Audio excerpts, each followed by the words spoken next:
Hello বন্ধুরা, কেমন আছো সবাই? আশা করি সকলেই অনেক ভালো আছো। তো তোমাদের জন্য নিয়ে আসলাম আরও একটি দুষ্টু মিষ্টি রোমান্টিক ভালোবাসার গল্প। বন্ধুরা, এই গল্পে নায়ক হিসেবে থাকছে তোমাদের সবার প্রিয়জী হিমু সোনালিকা। বন্ধুরা, আমি আশা করি গল্পটি তোমরা শুরু থেকে শেষ পর্যন্ত শুনবে। বন্ধুরা, আমি জানি এই গল্পটি তোমরা অনেকেই দেখবে। তো তোমাদের কাছে ছোট্ট একটি রিকোয়েস্ট, তোমরা যারা এখনও আমাদের প্রেমের রং ইউটিউব চ্যানেলটি সাবস্ক্রাইব করনি অবশ্যই সাবস্ক্রাইব করে দিবে, আর যারা ইতিমধ্যে সাবস্ক্রাইব করে রেখেছো তাদেরকে অসংখ্য অসংখ্য ধন্যবাদ। তো বন্ধুরা, চলো বেশি কথা না বাড়িয়ে গল্পে ফেরা যাক। কিন্তু এমন মেয়ে কোথায় পাবো যে 2 মাসের জন্য আমার ভাড়াটে বউ হিসেবে অভিনয় করবে? আমার কাছে আছে। মানে? তোমার অত জানা লাগবে না। তোমার 2 মাসের ভাড়াতে বউ লাগবে আর মেয়েটার 1 লক্ষ টাকা লাগবে। ব্যাস, কাহিনী খতম। আর আমার মনে হয় 2 মাসের মধ্যে তোমার বাবা সুস্থ হয়েও যাবে। সো তখন কোনো একটা অজুহাত দিয়ে তুমি মেয়েটাকে ডিভোর্স দিয়ে দিও, ওকে? মেয়েটিকে 2 মাসের জন্য বউ হিসেবে ভাড়া করে এনেছে রিয়ান। মেয়েটার নাম রাইসা। খুব দরিদ্র পরিবারের মেয়ে বিধায় বাবার চিকিৎসার টাকা জোগাড় করতে রিয়ানের 2 মাসের ভাড়াটে বউ হিসেবে অভিনয় করার এগ্রিমেন্টটা হাসি মুখে মেনে নিয়েছে। অবশ্য এখানে রিয়ানের কোনো জোর জবরদস্তিও ছিল না। রিয়ান বিরাট বড়লোক শামসুল হকের একমাত্র পুত্র সন্তান। বাবা মায়ের আদরের সন্তান বিধায় ছোটবেলা থেকে কখনো অভাব কিংবা বাস্তবতা এইগুলো তাকে স্পর্শ করতে পারেনি। আর স্পর্শ করতে পারেনি বিধায় আজ রিয়ান তার বাস্তবতাকে মেনে নিতে খুব কষ্ট হচ্ছে।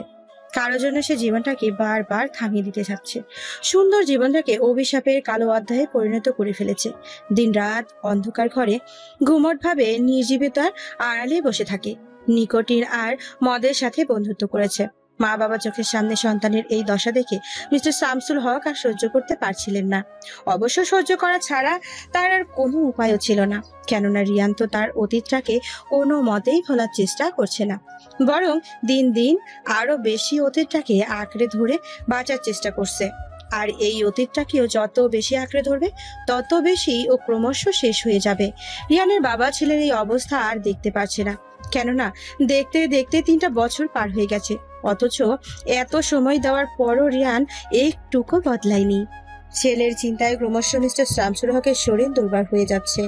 আর এই দুর্বলতার ফলে এবং ছেলের জন্য অতিরিক্ত টেনশনের ফলে মিস্টার শামসুল হক গত 4 দিন আগে হঠাৎ করে হার্ট অ্যাটাক করে। ছোটবেলা থেকে রিয়ানের কাছে তার রিয়েল হিরো ছিল তার বাবা। সেই বাবার অসুস্থতা রিয়ানকে খুব বেশি ইমোশনাল করে ফেলে, কেননা ও ইতোমধ্যে নিজের হিয়ার মাঝে স্থান দেওয়া একজন মানুষকে হারিয়েছে। বাবাকেও যদি সেই মানুষটার মতো হারিয়ে ফেলে, এই চিন্তাধারা আর ভয় ক্রমশ রিয়ানকে আর বেশি ইমোশনাল করে ফেলে। আর রিয়ানের এই ইমোশনালটাকে মিস্টার শামসুল হক তার কাজে লাগায়। ডক্টর মিস্টার শামসুল হকের চিকিৎসা করার পর রিয়ানকে এসে বলে, ওনাকে দয়া করে কখনো উত্তেজিত করবেন না, কেননা উনি যদি আর একবার স্ট্রোক করে তাহলে কিন্তু। যাই হোক, উনি যা চায় সবসময় তাই করার চেষ্টা করবেন। যত পারবেন ওনাকে চিন্তা থেকে দূরে রাখবেন। আর আই থিঙ্ক উনি সব থেকে বেশি টেনশন আপনাকে নিয়ে করে, কারণ ওনার জ্ঞান ফেরার পর থেকে উনি বারবার একটা কথাই বলছেন, রিয়ান নতুন করে জীবনটাকে শুরু কর বাবা।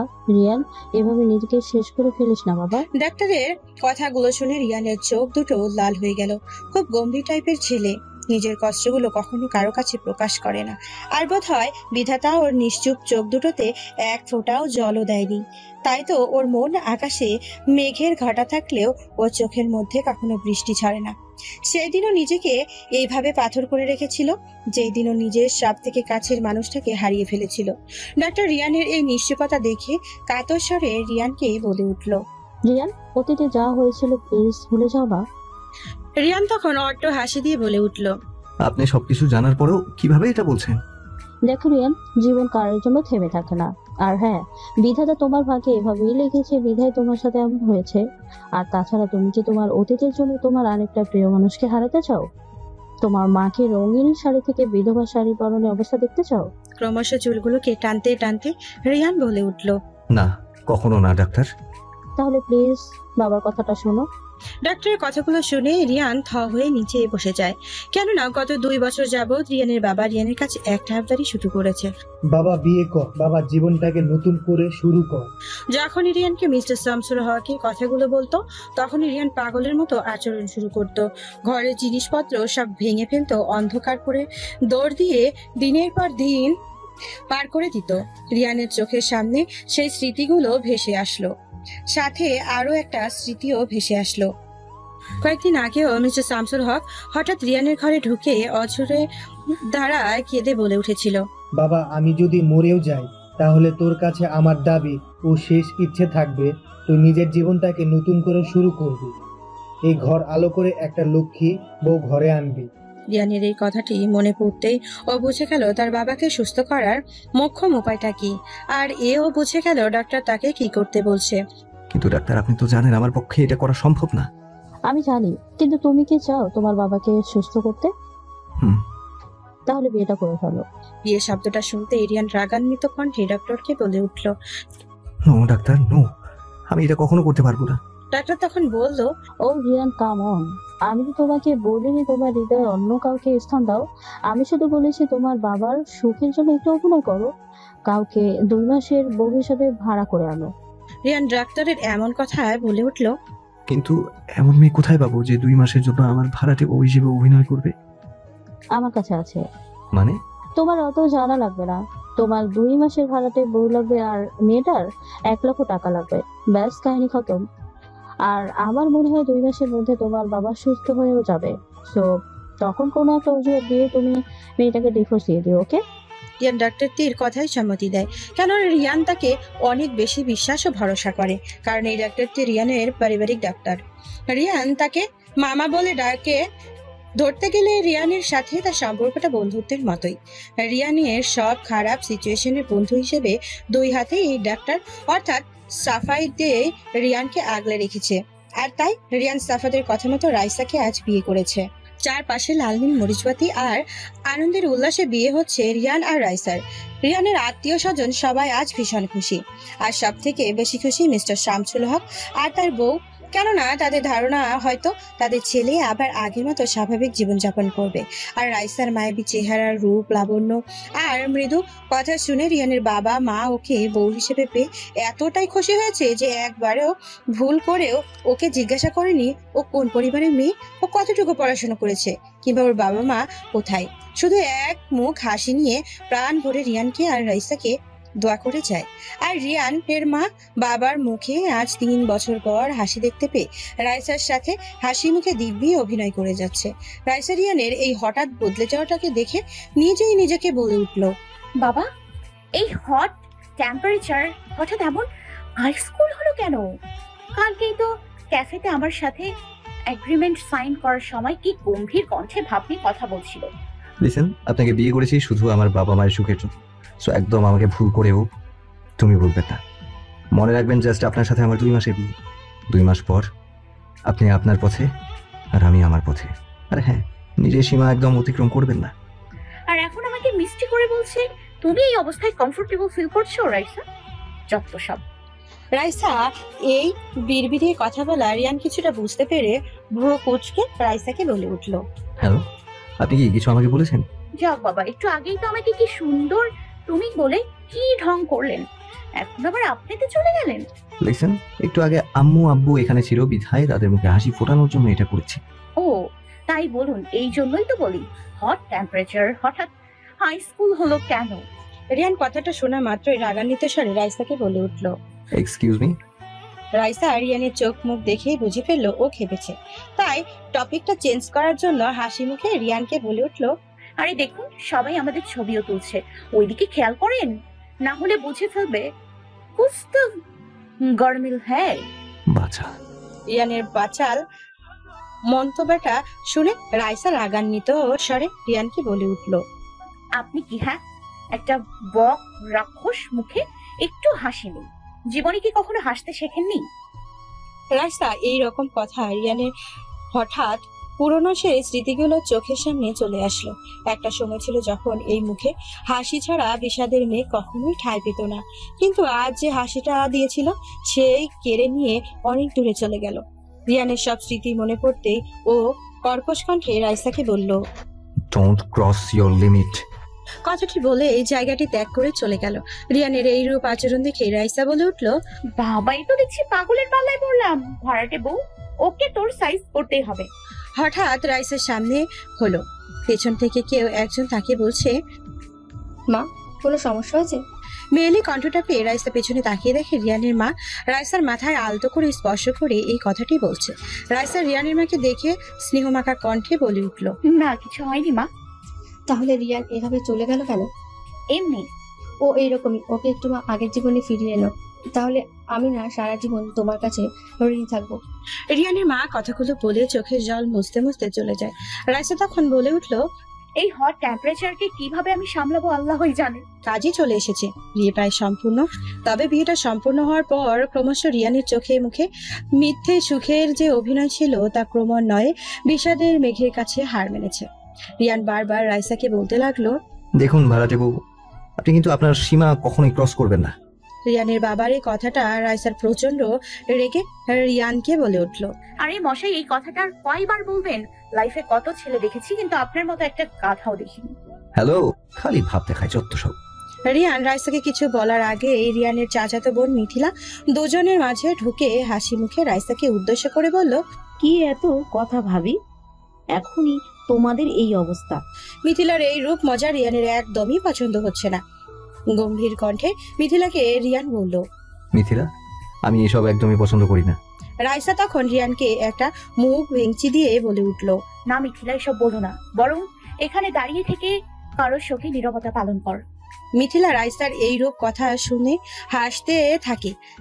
যেই মাত্র রিয়ানের দিকে চোখ পড়ে অমনি ভয়ে ভয়ে রিয়ানকে সরি বলে চলে গেল। মিথিলা যাওয়ার মাত্রই রিয়ান রাইসার হাতটাকে শক্ত করে ধরে বলল, বেশি বার বাড়বেন না। হ্যাঁ। রিয়ান এতটাই জোরে রাইসার হাতটা ধরেছিল যে রাইসা প্রচুর ব্যথা পাচ্ছিল। এতটাই পাচ্ছিল যে বাধ্য হয়ে সে রিয়ানকে কাতর স্বরে বলে উঠল, ব্যথা পাচ্ছি আমি। রিয়ান কথাটি শোনা মাত্রই হাতটা ছিঁড়ে চলে যায়।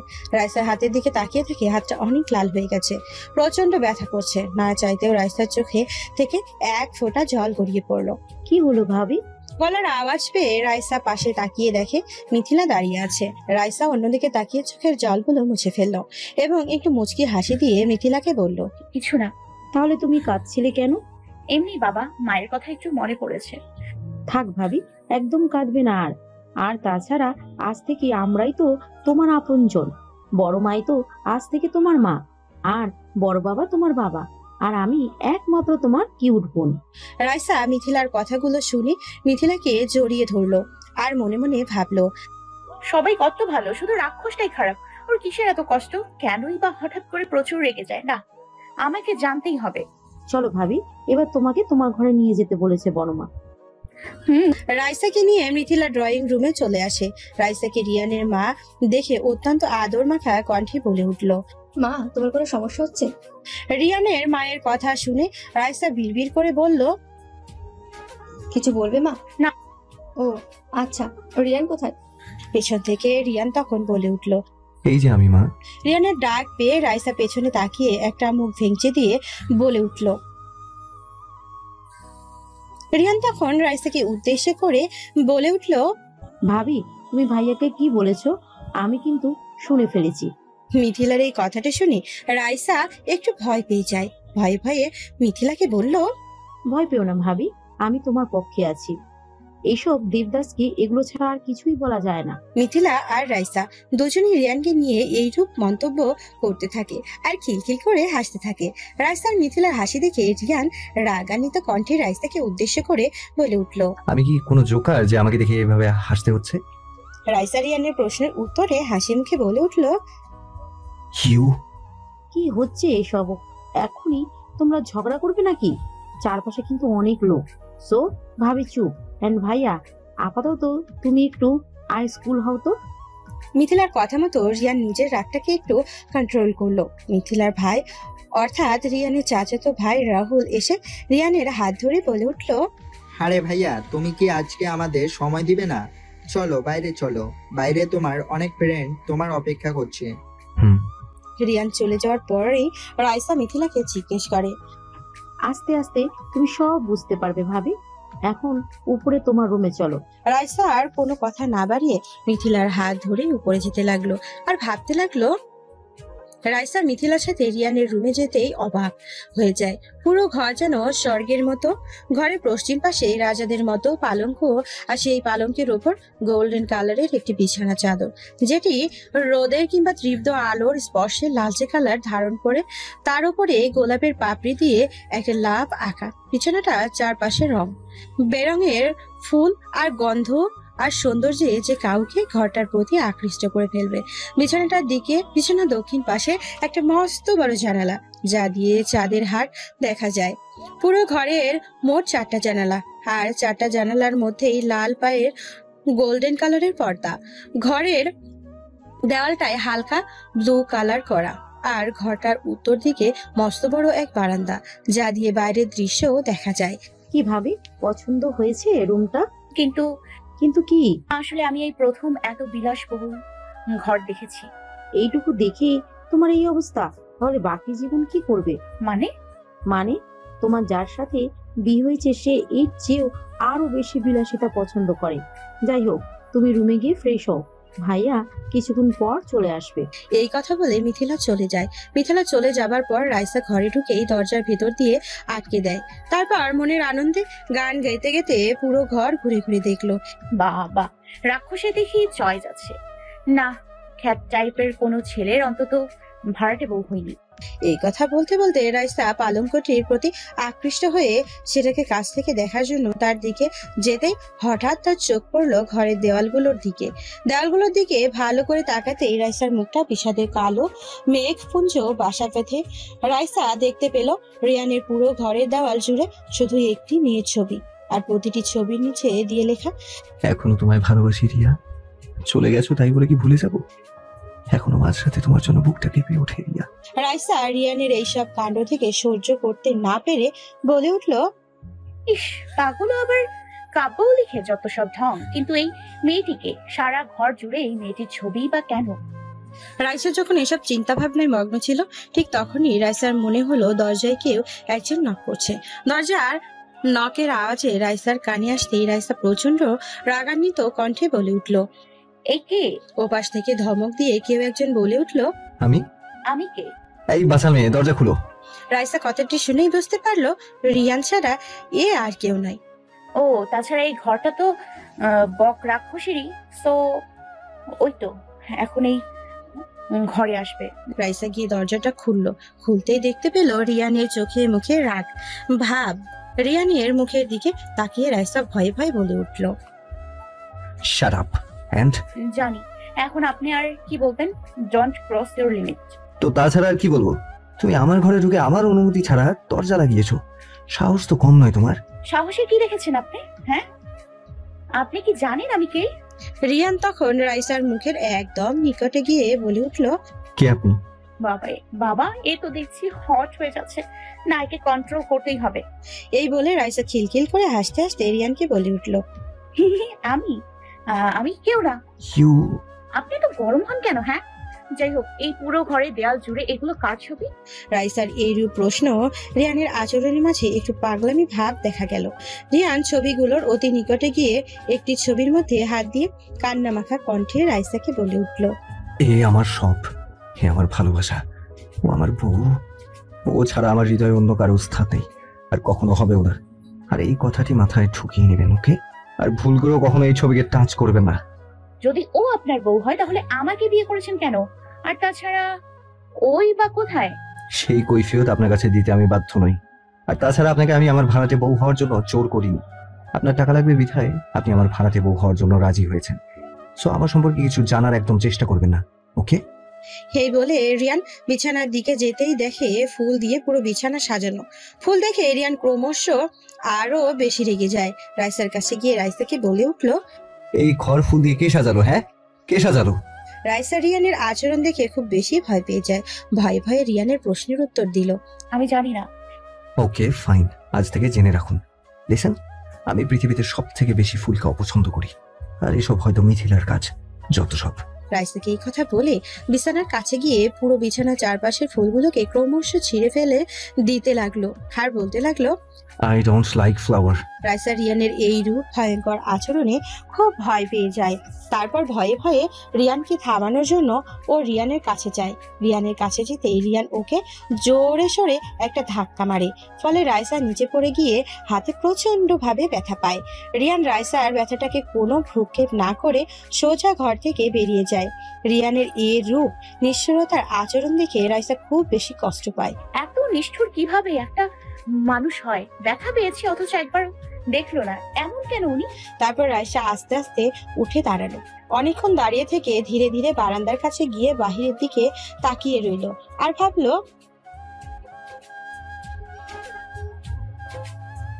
বাহ, বাচাল হলেও ভালোই তো কথা বলতে পারেন। এই বলে রাইসা পেছন ফিরে তাকাতেই দেখে রিয়ান দাঁড়িয়ে আছে।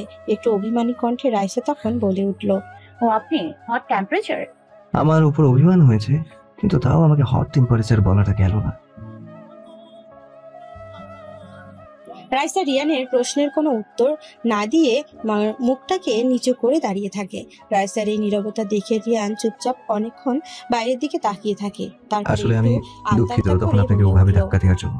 রাইসা রিয়ানের এই অপরাধ বোধ দেখে একগাল হাসি দিয়ে সব অভিমানকে আড়ালে রেখে রিয়ানকে বলে উঠল, কোনো সমস্যা নেই বকরাক্ষস। কি? না মানে রিয়ান সাহেব। আপনি তো ভারী অদ্ভুত মেয়ে। একটু আগেই তো দেখলাম একরাশ অভিমান, আর এখন নিমিশেই সব উধাও।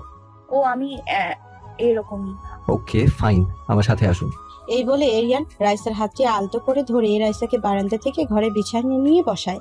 তারপর রাইসার হাতের মধ্যে মলম লাগিয়ে দেয়। রাইসা রিয়ানের এই কাণ্ড দেখে নিজেই নিজেকে বলে উঠল, কি অদ্ভুত ছেলে! এই গরম, এই আবার ঠান্ডা, এত অদ্ভুত কেন উনি? কিছু ভাবছেন আপনি? ভাবছি কোন পাগলের পাল্লায় পড়লাম। হ্যাঁ মানে? মানে আমি বলছি আমি এখন লুডো খেলবো। কি? আস্তে আস্তে, কানের পর্দা তো ফেটে গেল। বাজে কথা বন্ধ করুন আর ঘুমিয়ে পড়ুন। এই কথা বলে রিয়ান উঠে দাঁড়াতে রাইসা রিয়ানের হাতটা শক্ত করে ধরে বলল,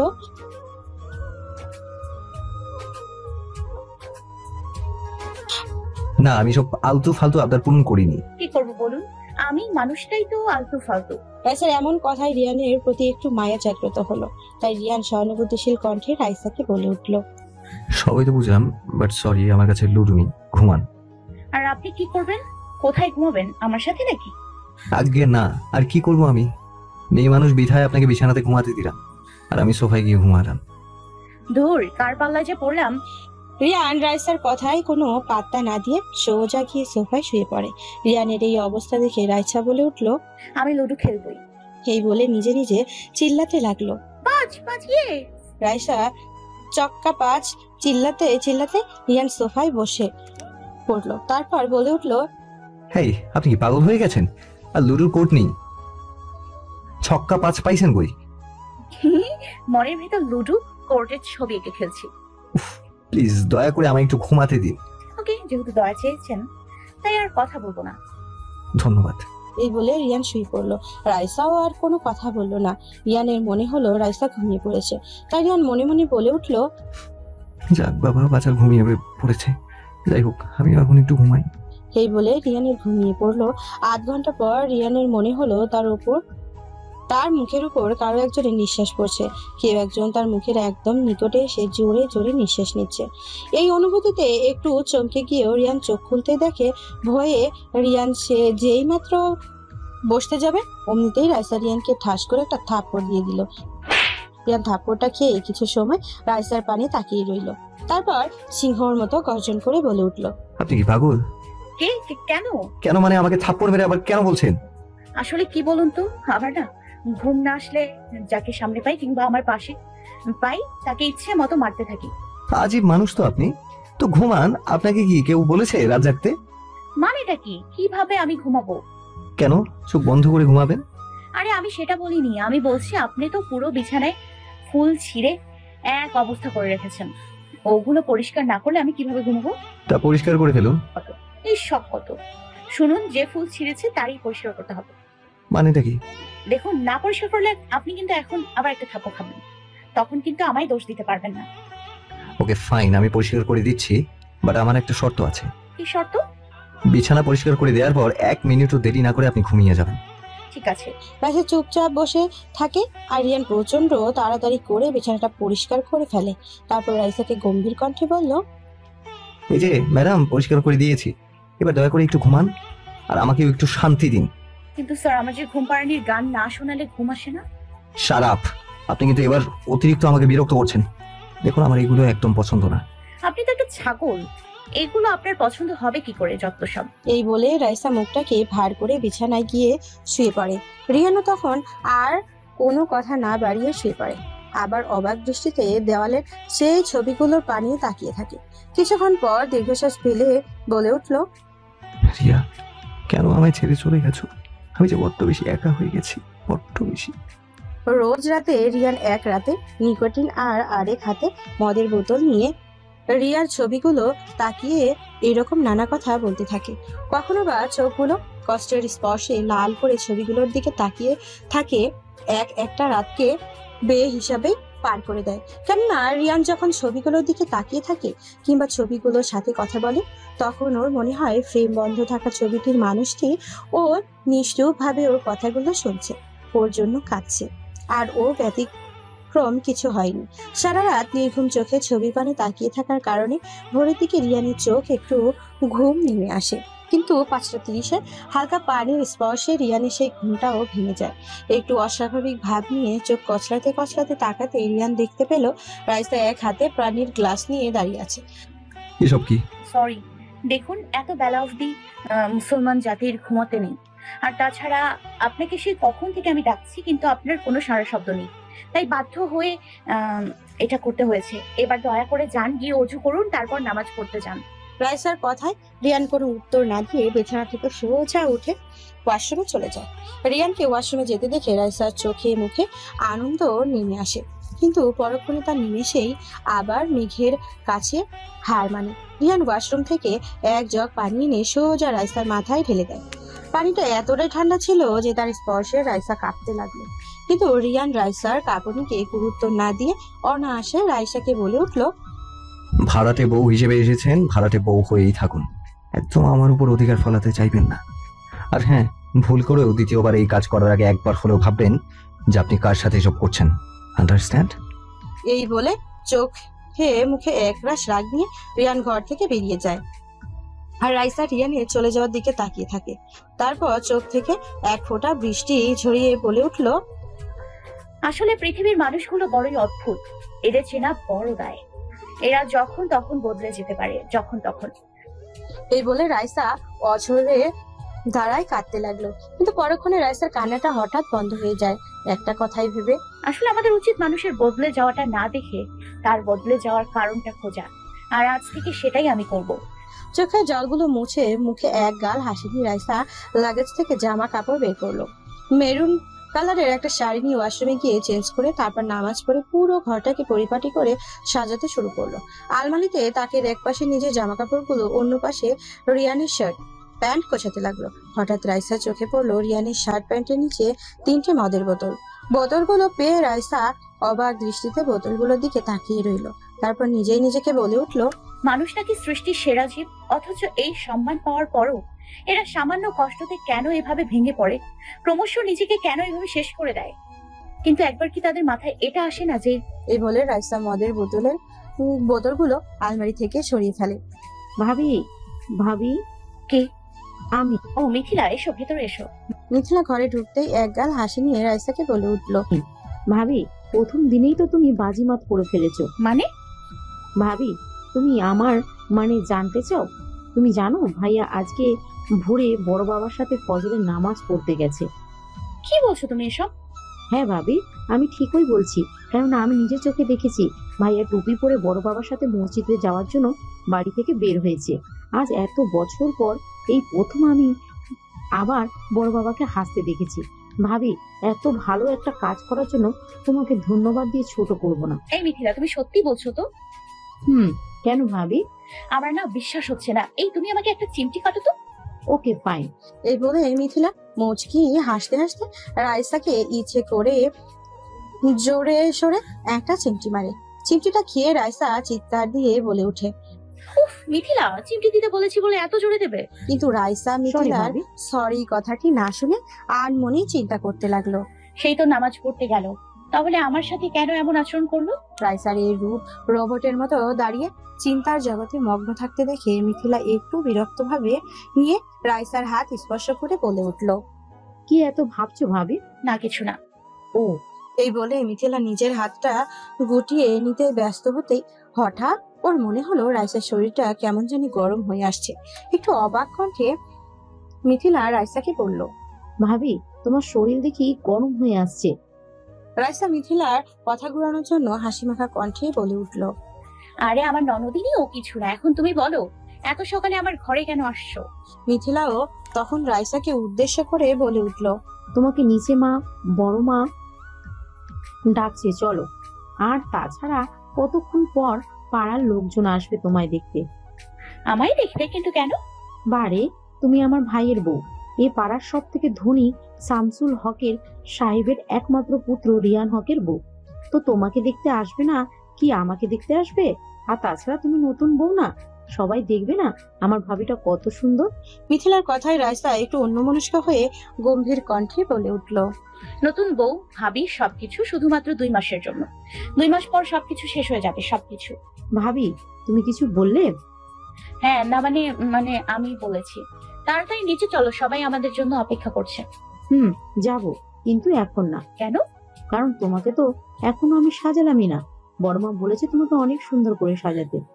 এত সাজ দিয়ে কি হবে? বারে, আমার ভাইয়াকে তোমার প্রেমে ফাঁসাতে হবে না? মিথিলার কথাটার কোনো উত্তর না দিয়ে অট্ট হাসি দিয়ে মিথিলার দিকে তাকিয়ে রইল। ভাবি, তুমি ঘরে বসো, আমি একটু আসছি। কোথায় যাচ্ছ? এসে বলবো, জাস্ট 5 মিনিট।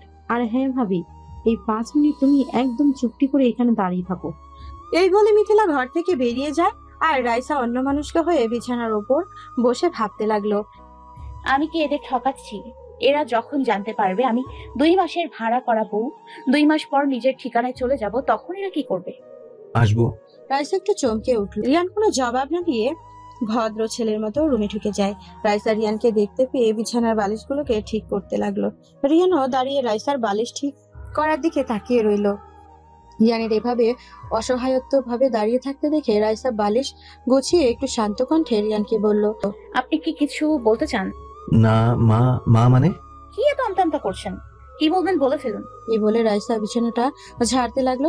রিয়ান তখন আস্তে আস্তে রাইসার কাছে এসে বলল, হাতটা পাতুন দেখি। রিয়ানের এমন কথা শুনে রাইসা বিছানা ঝাড়া বন্ধ করে বলে উঠল, কেন? আরে পাতুন না। ওকে। একটু অস্বস্তিকর ভাব নিয়ে রাইসা হাত পাততেই রিয়ান রাইসার হাতে এক পাতা প্যারাসিটামল দিয়ে প্রচন্ড রাগি মাখা কণ্ঠে বলে উঠল, এই নিন, আগে ভাগেই এখানে থেকে ওষুধ খেয়ে ফেলুন। কারণ বলা যায় না, সকালের পানিগুলো অনেক ঠান্ডা ছিল, ওগুলোর স্পর্শতার কারণে আবার জ্বর না চলে আসে, তখন কিন্তু আবার সব দোষ আমার ঘাড়েই এসে পড়বে। খেয়ে নিন। এই বলে রিয়ান নিজের আবেগটাকে লুকানোর জন্য রাইসার থেকে এক প্রকার পালিয়ে চলে যেতে লাগলো। ঠিক তখনই রাইসা একটু হেসে রিয়ানকে বলে উঠল, অল্প জ্বরকেই যদি সহ্য করতে না পারি, তাহলে জীবনের ঝড়কে কিভাবে ফেস করব? রাইসার কথাগুলো শুনে রিয়ান থমকে গিয়ে রাইসাকে আচমকা কণ্ঠে বলে উঠল, মানে? মানে আপনি বোধহয় লাইফে কখনো স্যাক্রিফাইস করেননি, তাই না? তা বলতে পারেন এক প্রকার, হ্যাঁ। আসলে ছোটবেলা থেকেই মা বাবার ছায়ার নিচে থেকে মানুষ হয়েছি, তো এই জন্য কখনো রিয়েল লাইফের জটিলতার মুখোমুখি হতে হয়নি। এর জন্যই এই অবস্থা। রাইসার কথাগুলো শুনে রিয়ান অবাক দৃষ্টিতে রাইসার পানে তাকিয়ে থাকে। তারপর বলে ওঠে, আমার অনেক কাজ আছে, আমি আসি। রাইসা ও রিয়ানকে কোনো বাধা দিল না, কেননা রাইসা বুঝতে পেরেছে এই মানুষটি প্রত্যহ নিজের থেকে নিজের কাছের মানুষগুলোকে থেকে পালিয়ে বেড়াচ্ছে। হয়তো একদিন এই পালানোর সমাপ্ত হবে। শুনুন। গলার আওয়াজটি পেয়ে রাইসা দরজার দিকে তাকাতেই দেখে রিয়ান দাঁড়িয়ে আছে। জি বলুন। না, আসলে আপনার কথাগুলো শুনে আমার মনে হচ্ছে আপনি যেটা, আসলে আপনি সেটা নয়। মানে? কিছুই না, আসলে মাঝে মাঝে আপনাকে আমার খুব রহস্যময় লাগে। রিয়ানের এই রূপ বক্তব্য শুনে রাইসা আমতা আমতা করতে লাগলো। ঠিক সেই সময় মিথিলা রিয়ানের শার্ট পেছন থেকে টেনে ধরে বলতে লাগলো, কি হচ্ছে এসব ভাইয়া? কে? ও মিথি। তুমি এখানে কি করছো? না মানে? এত মানে না করে এখান থেকে যাও তো। আমি এখন ভাবিকে সাজাবো। মিথিলার কথায় রিয়ান কোনো জবাব না দিয়ে বলতে গেল এক প্রকার পালিয়ে চলে গেল। রিয়ান চলে যাওয়ার মাত্রই মিথিলা রাইসার রুমে ঢুকে বিছানার উপর 3টে বক্স আর একটা শাড়ি রেখে অতঃপর রুমে দরজা লাগিয়ে দেয়। মিথিলাকে রুমে ঢুকতে দেখে রাইসা ওষুধের পাতাটি বালিশের তলে লুকিয়ে ফেলে। অতঃপর বিছানার উপর রাখা গহনার বাক্সগুলো আর শাড়িটা দেখে একটু অবাক ভাবে মিথিলাকে উদ্দেশ্য করে রাইসা বলে উঠল, এসব কি মিথিলা? কেন ভাবি? শাড়ি গহনা? সে তো আমিও দেখছি, কিন্তু এত গর্জিয়াস শাড়ি আবার এত গহনা কার জন্য? কেন তোমার জন্য ভাবি? দেখ, আমি এত গহনা গর্জিয়াস শাড়ি পরতে পারবো না, অভ্যাস তো নয়। তো কি হয়েছে ভাবি, এখন থেকে অভ্যাস করো, বিকজ তোমাকে এগুলো পড়তেই হবে, বড় মায়ের কড়া নির্দেশ। পরতেই হবে? হুম। কি আর করার, পরাও তোমার যা ইচ্ছা তাই করো। থ্যাংক ইউ ভাবি। এই বলে মিথিলা বিছানার থেকে শাড়িটা নিয়ে রাইসার হাতে দিয়ে বলল, এই নাও ভাবি, এটা পরে আসো। ঠিক আছে। রাইসা ওয়াশরুমে গিয়ে শাড়িটা পরে আসে। রাইসা যখন ওয়াশরুম থেকে শাড়িটা পরে বের হয়, মিথিলা তখন রাইসাকে দেখে পুরো থ হয়ে যায়।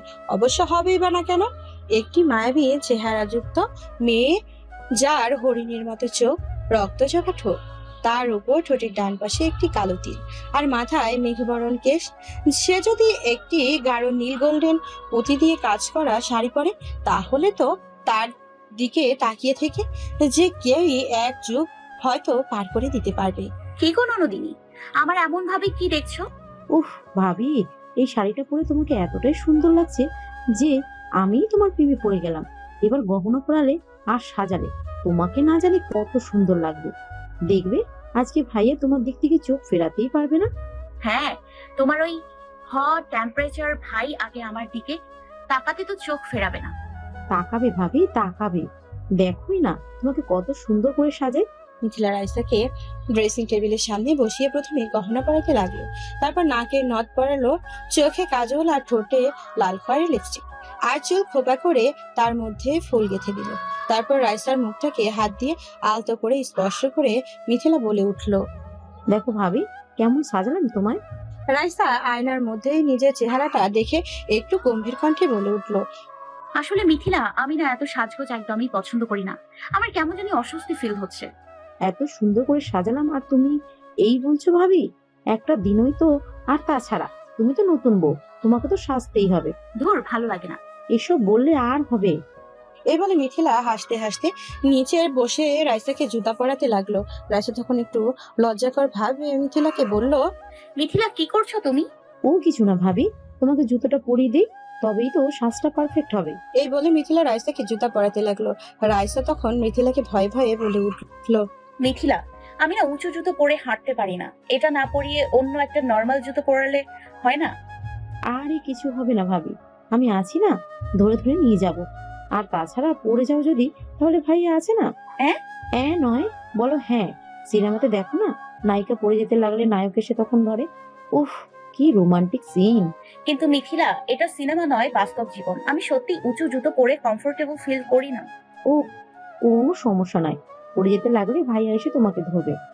আর পারলে প্লিজ ইচ্ছা করেই পড়ে যেও। মিথিলা, আমি মরছি টেনশনে, আর তুমি আমার সাথে মজা করছো। আচ্ছা সরি ভাবি, এখন চলো নিচে চলো, সবাই আমাদের জন্য অপেক্ষা করছে। যাবো? তো কি তুমি থাকবা? কিন্তু জুতোটা চেঞ্জ করবো না? উফ ভাবি, চলো তো, বললাম না আমি আছি। আমি কিন্তু সত্যি হাঁটতে পারবো না, আমাকে কিন্তু ধরে নিয়ে যেতে হবে। আচ্ছা ঠিক আছে। এই বলে মিথিলা রাইসাকে ধরে ধরে ওপর থেকে নিচ অব্দি নিয়ে আসলো। নিচে আসতেই মিথিলা একটু অবাক হয়ে গেল, কেননা পুরো ড্রয়িং রুমে কেউই নেই। একটু বিস্মিত কণ্ঠে নিজেকে বলে উঠল, কি ব্যাপার, সবাই কোথায়? আমি কি একটু বেশি দেরি করে ফেলেছি? তা নয় তো কি। হ্যাঁ, যে সাজটা সাজালেই না দেরি তো আলবাত হয়েছে। দেখ, সবাই হয়তো যে যার কাজে চলে গেছে। আরে কোনো সমস্যা নেই ভাবি, এখনই আমি সবাইকে রাখছি। এই বলে মিথিলা সামনের দিকে যেতেই দেখতে পেল রিয়ান সোফায় বসে গভীর মনোযোগ সহকারে পেপার পড়ছে। রিয়ানকে দেখতে পেয়ে মিথিলা রাইসা দুজনের চোখে মুখে হাসির ঝলকানি দেখা যায়। মিথিলা রিয়ানকে দেখা মাত্রই রাইসাকে ছেড়ে রিয়ানের কাছে গিয়ে ওর হাত থেকে পেপারটা কেড়ে নেয়। মিথিলার এরূপ কাণ্ডে রিয়ান প্রচন্ড রেগে দাঁড়িয়ে গেল। তারপর মিথিলাকে বলল, কি হলো মিথি, তুই পেপারটা কেড়ে নিলি কেন? সারাদিন পেপারে মুখ গুজে আর কতদিন থাকবি ব্রো? এবার একটু আমার ভাবির দিকে তাকা। মানে? তো রাইসা তখন খিলখিল করে হাসতে হাসতে রিয়ানকে বলে উঠল। হাই স্বামী। রাইসার করার আওয়াজ রিয়ানের কানে আসতে রিয়ান সামনের দিকে তাকাতেই দেখতে পেল সিঁড়ির পাশে রাইসা দাঁড়িয়ে রিয়ানের দিকে তাকিয়ে আছে। রিয়ান রাইসাকে নতুন রূপে কিংবা এত সুন্দর সাজে দেখে ও ভালো করে ওর দিকে তাকালো না, বরং মিথিলাকে উদ্দেশ্য করে বলে উঠল। এসব কি হচ্ছে মিথি? কি হচ্ছে মানে? তোর জন্য দেখ ভাবিকে আমি এত সুন্দর করে সাজালাম, আর তুই কোথায় প্রশংসা না করে বলছিস কি হচ্ছে এসব? মিথিলা কথায় রিয়ান তখন হাসতে হাসতে বলে উঠল। মিথি কামন, তুই বোধহয় ভুলে গেছিস পেতনিকে যতই সুন্দর করে সাজায় না কেন পেতনি পেতনি লাগে। রিয়ানের এমন মন্তব্য রাইসার প্রচন্ড ক্ষেপে যায়। এতটাই ক্ষেপে যায় যে কিছুক্ষণের জন্য ও ভুলে যায় যে ওর পায়ে উঁচু জুতো আছে। প্রচন্ড রাগে রিয়ানকে উদ্দেশ্য করে বলে উঠল। কি আপনি আমাকে পেতনি বলছেন? দেখুন আপনার আমি কি হাল করি। এই বলে দ্রুত হেঁটে রিয়ানের কাছে আসতে ঠাস করে পড়ে যেতে নিলে রিয়ান তৎক্ষণাৎ গিয়ে ধরে ফেললো। রিয়ান নায়কের মতো রাইসাকে গিয়ে ধরায় মিথিলা আনন্দজনক ভাবে বলে উঠল। বাহ, ও কি সুন্দর! ভাইয়া পাঠিয়ে দিয়েছিস পুরো সিনেমার মতো। রাইসা মিথিলার কথা শুনে রিয়ানের চোখে চোখ রেখে একটু লজ্জিত স্বরে বলে উঠল। থ্যাংক ইউ মেরা স্বামী। কথাটি শোনা মাত্রই রিয়ান হিহি করে হাসতে হাসতে রাইসাকে বলল, ওয়েলকাম পেতনি। এই বলে হাসিটাকে বন্ধ করে অন্যদিকে তাকিয়ে নিজের হাত দুটো গুটিয়ে ফেলে। ব্যাস, আর রাইসা তখন ঠাস করে নিচে পড়ে যায়। রাইসাকে পড়ে যেতে দেখে মিথিলা দৌড়ে এসে রিয়ানকে গম্ভীর কণ্ঠে বলে উঠল। ভাইয়া এটা কিন্তু সিনেমাতে হয় না, তুমি দেখি ওকে বাঁচানোর বদলে উল্টে ফেলে দিয়েছো। ও মা, কি ব্যথাটাই পেলাম। মিথিলা, এই বক রাক্ষসের সাথে কথা না বলে আমাকে প্লিজ ওঠাও। হ্যাঁ ভাবি। এই বলে মিথিলা রাইসাকে উঠাতে লাগলো। রিয়ান তখন মুচকি হেসে হেসে রাইসাকে বলে উঠল। আহারে, খুব লেগেছে তাই না? কি করব বলুন, আপনার মতো একটা চাউলের বস্তার ভার আমার মতো বাচ্চা কি করে নিতে পারে? কি আমি চাউলের বস্তা? দাঁড়ান দেখুন কি করি আপনার। ধুর, এই জুতোটা আর পরবই না। এই বলে রাইসা জুতো দুটো ছুঁড়ে ফেলে দেয়। তারপর রাগে গাল দুটো ফুলিয়ে আগ্নেয়গিরি চোখে রিয়ানের দিকে তাকিয়ে থাকে। রাইসার এর অবস্থা দেখে রিয়ান উচ্চ স্বরে হাসতে লাগলো। মিথিলা তখন টেবিলের ওপর থেকে কফির মগটা নিয়ে আসে। অতঃপর রাইসার হাতে দিয়ে বলে ওঠে, ইয়া ননদিনী। এই বলে মিথিলার হাত থেকে কফির মগটা নিয়ে রাইসা রিয়ানের মাথার উপর কফিটা ঢেলে দেয়। ব্যাস, কফির স্পর্শে রিয়ানের হাসি মুখ আবার রাগে চেহারায় পূর্ণ হয়। চুপ, একদম কথা বলবেন না। আমাকে পেতনি বলা, তাই না? ইচ্ছে করছে আপনাকে গলা টিপে ধরি। কি?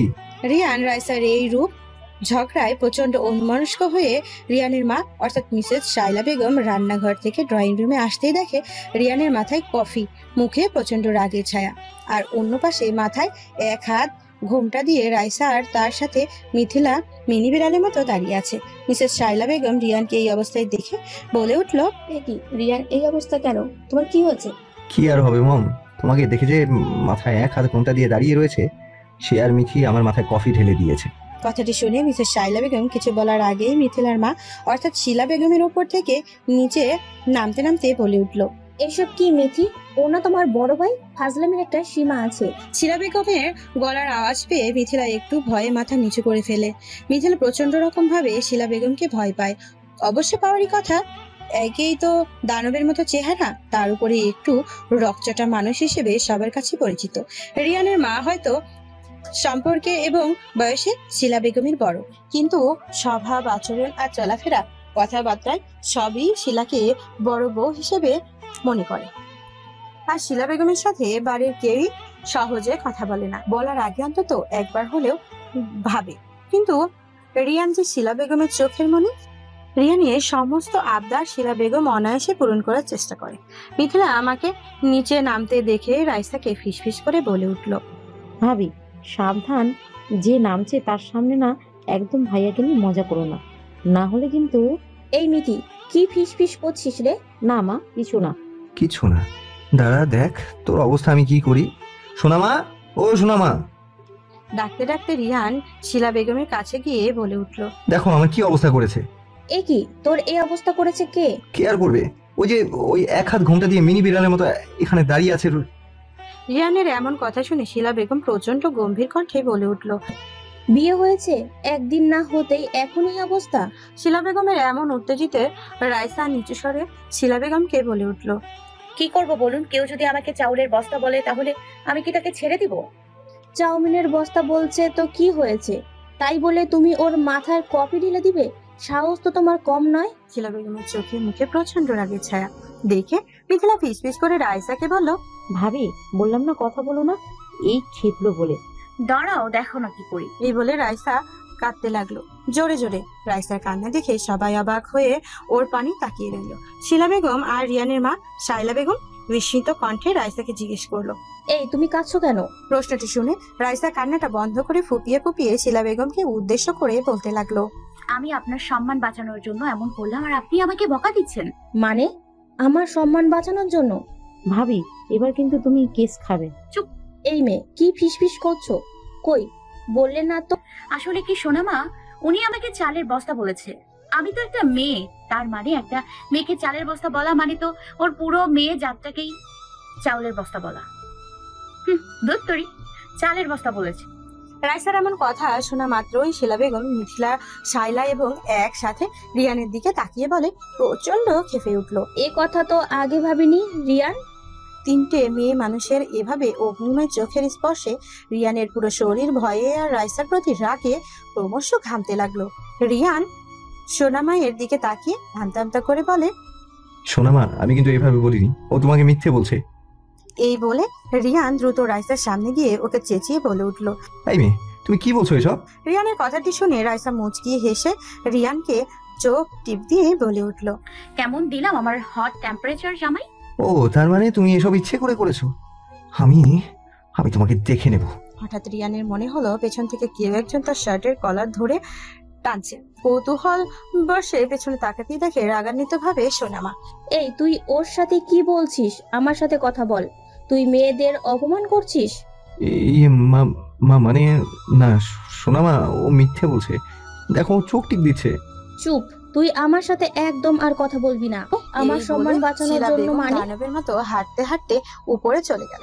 রিয়ান কিছু সময় বক রাক্ষসের মতো রাইসার দিকে তাকিয়ে ঠিক তারপর কিছু না বলেই নিজের ঘরের দিকে চলে গেল। রিয়ান চলে যাওয়ার পর শায়রা বেগম রাইসার কাছে গিয়ে আলতো করে ওর মুখে হাতটা রেখে স্নেহমাখা কণ্ঠে বলল, এই সংসার আর আমার চেয়েটাকে আগলে রেখো। রাইসা তখন সম্মানজনক ভাবে শায়লা বেগমকে সালাম করলো।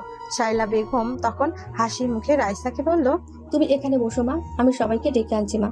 আর হ্যাঁ মিথিলা, তুই ওর সাথে থাক। বড় মা। Mrs Shaila Begum drawing room থেকে যেতে মিথিলা আর রাইসা একজন আরেকজনের দিকে তাকিয়ে উচ্চস্বরে হাসতে লাগলো। ভাবি, তুমি তো ফাটিয়ে দিয়েছো। তা তো বুঝলাম, কিন্তু সোনামা তো রিয়ানকে অনেক ভালোবাসে, তাহলে আমার এই সামান্য কথায় ওর প্রতি এত খেপে গেল কেন? আরে ভাবি, তোমার আন্দাজি ডিলটাই তো গিয়ে গাছে লেগেছে। মানে? মানে মা পৃথিবীতে সব থেকে বেশি অপছন্দ করে কেউ যদি মেয়েদের অসম্মান করে। কোনোভাবে যদি কারো কাছে মেয়েদের অসম্মানের ইঙ্গিত থাকে, ব্যাস তার আর রক্ষে নেই। সেই হিসেবে তো ভাইয়াকে কিছুই বললো না। তাই নাকি? আগে বলবেন না, তাহলে তো কাটা খাইয়ে নুনের সিটে একটু বেশিই দিতাম। ভাবি, এবার কিন্তু আমি তোমার বিপক্ষে চলে যাব। আমার ভাইয়াকে কিন্তু অত খারাপ নয় যে এমন করতে হবে, বুঝেছো? কি বুঝবে দাদু ভাই? এত সুন্দর করে ডাক আর স্নেহমাখা কণ্ঠস্বর আওয়াজ পেয়ে রাইসা আর মিথিলা সামনে তাকাতেই দেখে শায়লা বেগম একজন বৃদ্ধ মহিলাকে ধরে ধরে রাইসার কাছে নিয়ে আসছে। বৃদ্ধ মহিলাটিকে দেখে মিথিলা মুখে একরাশ হাসি নিয়ে মহিলাটির কাছে যেতে লাগলো আর বলতে লাগলো, দিদুন, তুমি এসো এসো। এই বলে মিথিলা আর শায়লা বেগম দিদুনকে ধরে ধরে রাইসার সামনে আনতেই রাইসা সম্মানোত্তর ভাবে দিদুনকে সালাম করলো। সালাম করে দাঁড়িয়ে দিদুনের দিকে তাকাতেই দিদুন জল চোখে শায়লাকে উদ্দেশ্য করে বলে উঠল, বড় বউ এ তো দেখছি একেবারে রিয়ার মতো লক্ষ্মী মঞ্চ। বেঁচে থাক দাদু ভাই। দিদুনের মুখে থেকে রাইসা রিয়ার নামটি শোনা মাত্রই আবারও ওর মনে প্রশ্নটা বাসা বাঁধল। কে এই রিয়া? ওই বাড়ির দেয়াল, এই বাড়ির মানুষদের মুখে, তাদের মনে শুধু রিয়া কেউ? রাইসাকে এমন চিন্তার জগতে থাকতে দেখে মিসেস শায়লা বেগম বলে উঠল, কি ভাবছো মা? শায়লা বেগমের গলার আওয়াজে রাইসা ভাবনার জগৎ থেকে বাস্তবে ফিরে আসলো। তারপর অত্যন্ত স্নেহমাখা কণ্ঠে বলল, কিছু না মা। ও আচ্ছা, এসো, ও তোমার সাথে বসে দুজন তো কথা বলি। তারপর রাইসা, দিদুন, মিথিলা আর মিসেস শায়লা বেগম একসাথে বসে জমিয়ে গল্প করতে লাগলো। ঠিক এমন সময় শামসুল হক 2 ব্যাগ বাজার নিয়ে বাড়িতে ঢুকতে ঢুকতে বলতে লাগলো, কই আমার নতুন বউ? মা কই? শামসুল হকের গলার আওয়াজে সবাই দাঁড়িয়ে গেল। রাইসার চোখে মুখে একরাশ খুশি নিয়ে দরজার সামনে যেতে অগ্রসর হলেই মিসেস শাইলা বেগম তখন রাইসাকে বলে উঠল, তোমার যাওয়া লাগবে না মা, আমি যাচ্ছি। না মা, আমিই যাব। হ্যাঁ, আমার বৌমাকে এইদিকে আসতে দে দেখি। রাইসা দরজার কাছে গিয়ে হাত থেকে বাজারে ব্যাগগুলো নিতে লাগলো আর গম্ভীর স্বরে শামসুল হককে বলতে লাগলো, বাবা, আপনার এই শরীর নিয়ে কিন্তু বাজারে যাওয়া একদম উচিত হয়নি। আরে শরীরের কথা বাদ দাও তো মা, কতদিন পর এই হোক বাড়িতে আবার খুশির বন্যা বইছে। এই বলে শামসুল হক রাইসার হাতে দুটা আলতো করে ধরে বলল, মারে, আজ থেকে এই সংসার তো, তুই আবার রিয়ার মতো চলে যাস না। বারবার এদের এসব কথায় রাইসার মনটা মায়ার বাঁধনে নিজেকে জড়িয়ে ফেলছে। কিরে, কি ভাবছিস মা? না, কিছু না বাবা। ঘরে ঢুকতে শামসুল হকের ওপর দিকে চোখ পড়তে দেখলো রিয়ান ওপর থেকে নিচে নামছে। রিয়ানকে দেখা মাত্রই শামসুল হক অট্ট হাসি হেসে রিয়ানকে বলল, আরে মাই সান, আয় নিচে আয়, আমার সাথে একটু বস, তোর সাথে আজ আমি গল্প করব। দেখ, আজ আমি নিজে বাজার করেছি শুধু তোর জন্য। রিয়ান শামসুল হকের কথাগুলো না শুনি উল্টো শামসুল হকের মুখের ওপর বলে দিল। বাবা, আমি বের হচ্ছি। রিয়ানের এই কথায় সবার মুখের হাসিটা মেঘের ছায়ায় ঢেকে গেল। বিশেষ করে রাইসার চোখে আবছা আবছা জলও চলে আসলো। বের হবি মানে? কোথায় যাবি? শামসুল হকের প্রশ্নটা শুনি রিয়ান একটু অস্বস্তিকর ভাব নিয়ে ভেবে বলল, কেন বাবা, তুমি জানো না আমি কোথায় যাব? ভাইয়া, কেন, আজকের দিন কি? একটা কথা সবাই মাথায় ঢুকিয়ে রেখো, আমি জাস্ট তোমাদের জন্য বিয়েটা করেছি, তাছাড়া কিছুই নয়। এই বলে রিয়ান চলে যায়। রাইসা অবাক দৃষ্টিতে রিয়ানের চলে যাওয়াটার দিকে তাকিয়ে রইল। মানুষ বুঝি কষ্টের স্পর্শে ধীরে ধীরে নিষ্ঠুর হয়ে যায়। রিয়ানের এভাবে চলে যাওয়া শামসুল হক প্রচন্ড ভাবে ভেঙে পড়ে। রাইসার দিকে তাকিয়ে কান্নামাখা কণ্ঠে বলল, আমি ভেবেছিলাম ও বদলে গেছে মা, কিন্তু না, ও শুধু আমার জোরে বাধ্য হয়ে তোকে বিয়ে করলো। তার মানে ও কোনোদিনও বদলাবে না, এই জীবন থেকে বেরিয়ে আসবে না।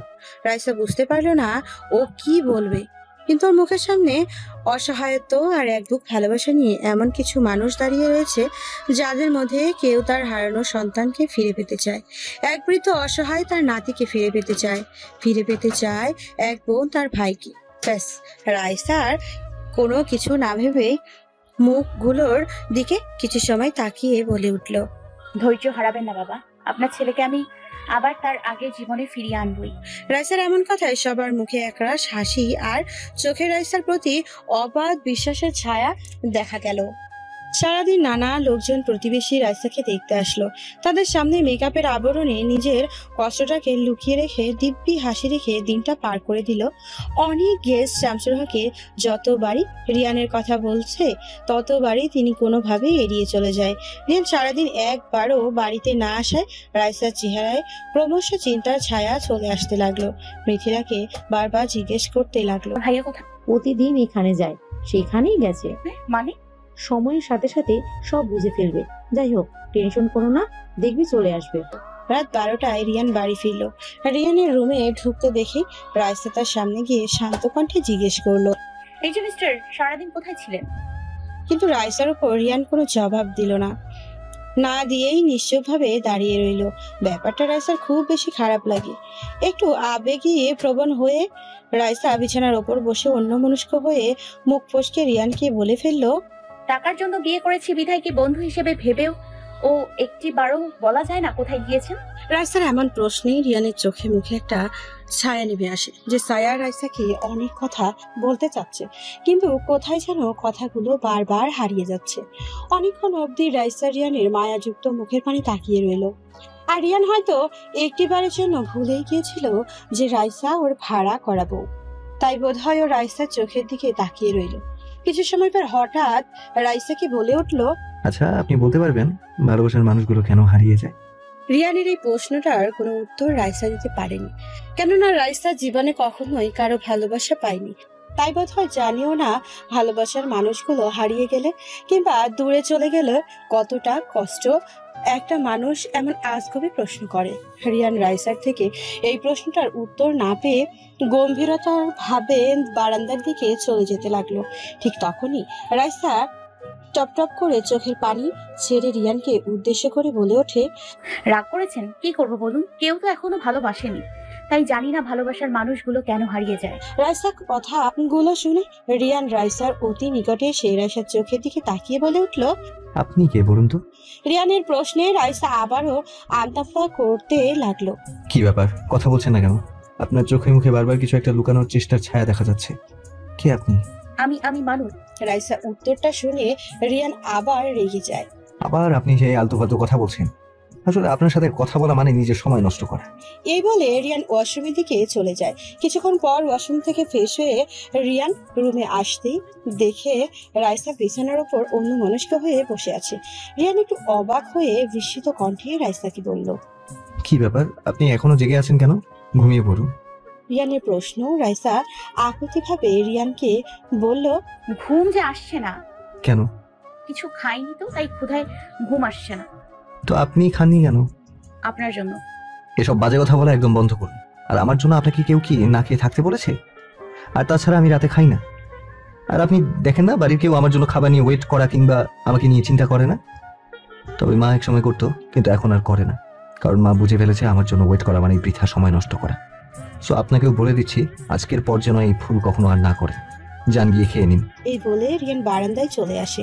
অপলক দৃষ্টিতে দূরের আকাশ, প্রদীপের আলোকোজ্জ্বল আকাশের মনোরম দৃশ্যের দিকে তাকিয়ে থাকে। হঠাৎ রিয়ানের অনুভূতি হলো কেউ একজন পেছন থেকে তার শার্ট ধরে টানছে।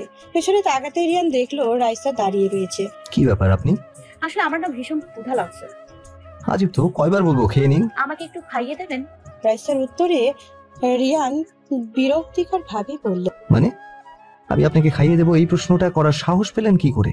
প্লিজ রাগ করবেন না, আসলে হাতে অনেক ব্যথা পেয়েছিলাম সেদিন আপনি যখন হাত চেপে ধরেছিলেন। তার উপরে আজকে পড়ে গিয়ে ব্যথাটা আরো বেশি বেড়ে গিয়েছে। রাইসার এমন আকুতি কণ্ঠের কথাগুলো শুনে রিয়ান একটু নিজেকে অপরাধী মনে করে রাইসাকে নিচু স্বরে বলে উঠল, খুব বেশি লেগেছে তাই না? হুম। সরি, আসলে রাগ হলে আমার মাথা ঠিক থাকে না। কি এখন খাইয়ে দেবেন না? ইয়ে মানে ওকে, দরকার নেই খাইয়ে দেওয়ার, আমি ঘুমোতে গেলাম। রাইসা বারান্দা থেকে অভিমান করে চলে যেতে চাইলে রিয়ান হাতটা ধরে বলে, এত অভিমান করার কি আছে? আর তাছাড়া না খেয়ে শুয়ে পড়লে তো পরে বলবেন ভাড়াটে বউ করে খাবারও দিই। আসুন আসুন, খাইয়ে দিচ্ছি। এই বলে রিয়ান রাইসার হাতটা ধরে ওকে বিছানার উপরে নিয়ে বসায়। তারপর টেবিলের ওপর থেকে খাবারটা নিয়ে রাইসার মুখের সামনে খাবার তুলতে মেয়েটি নিজের চোখের জলগুলোকে হাজারো আটকাতে চেয়েও পারেনি। রিয়ান রাইসার চোখের পানি থেকে এক প্রকার রাগান্বিত স্বরে বলল, এতে কান্নার কি হলো? কেউ কি কখনো খাইয়ে দেয়নি? না, কখনো কেউ খাইয়ে দেয়নি। আপনার বাবা মাও কখনো আপনাকে খাইয়ে দেননি? বাবা মা থাকলে তো খাইয়ে দেবে। এই কি বলছেন আপনি? ইয়ে না মানে কিছু না, আসলে ইমোশন হয়ে গেছি তো একটু, তাই আবল তাবল বলছি। যাই হোক, মুখের সামনে কি খাবারটা ধরে রাখবেন, খাওয়াবেন না? রাইসার আবদারে চলা ফেরায় আর কথাবার্তায় রিয়ান বারবার রিয়াকে খুঁজে পাচ্ছে। এক টুকরো সুখ পাচ্ছে, যে সুখটা 3 বছর আগে তার থেকে হারিয়ে গিয়েছিল। কোন কথা না বলে রিয়ান সমস্ত জড়তা দূর করে রাইসাকে খাইয়ে দিল। তারপর বলল, আপনি ঘুমান। আপনি? আমার কথা বাদ দিন। আর রাত আমার জন্য বড্ড বেশি যন্ত্রণাদায়ক। ও আমাকে ঘুমোতে দেয় না। আপনার কিসের এত কষ্ট? কষ্ট? আর আমি আসলে আমার কোনো কষ্ট নেই, শুধু হারিয়ে যাওয়া একজন মানুষকে ফিরে পাওয়ার প্রচন্ড ইচ্ছে হয়। আর কি বলুন তো, রাত যত গভীর হয় আমার এই খামখেয়ালি ইচ্ছাটা ক্রমশ আরো বেড়ে যায়। কাকে হারিয়ে ফেলেছেন যে ফিরে পেতে চান? রিয়ান তখন রিয়ার ছবিটাকে ইশারা করে বলল, ওই যে প্রেমবন্ধ মানুষটাকে একগাল হাসি নিয়ে আমার দিকে চেয়ে আছে। রাইসা অবাক দৃষ্টিতে তখন রিয়ার ছবিটার দিকে তাকিয়ে রইল আর নিজের অজান্তে বলে ফেলল, তুমি অনেক লাকি, অনেক অনেক বেশি। রাত 1টায় রাইসা শুয়ে পড়ে। বাইরে তখন প্রচন্ড বাতাস বইছিল আর সেই বাতাস জানালা দিয়ে প্রবেশ করে রাইসার শরীরকে বারবার শিহরিত করছে। রিয়ান তখন সোফায় বসে কি যেন গম্ভীর চিন্তায় মগ্ন রইল আর কিছু সময় পরপর রাইসার দিকে দেখছে ও ঘুমিয়েছে কিনা। এইভাবে 1:30 অবধি পার করার পর হঠাৎ রিয়ান উঠে দাঁড়ালো। তারপর ড্রয়ার থেকে এক প্যাকেট সিগারেট বের করে টেবিলের উপরে রাখলো। অতঃপর আলমারিটা গিয়ে খুললো। রিয়ানকে আলমারি খুলতে দেখেই রাইসা বুঝতে পারলো কেন আলমারি খুলছে।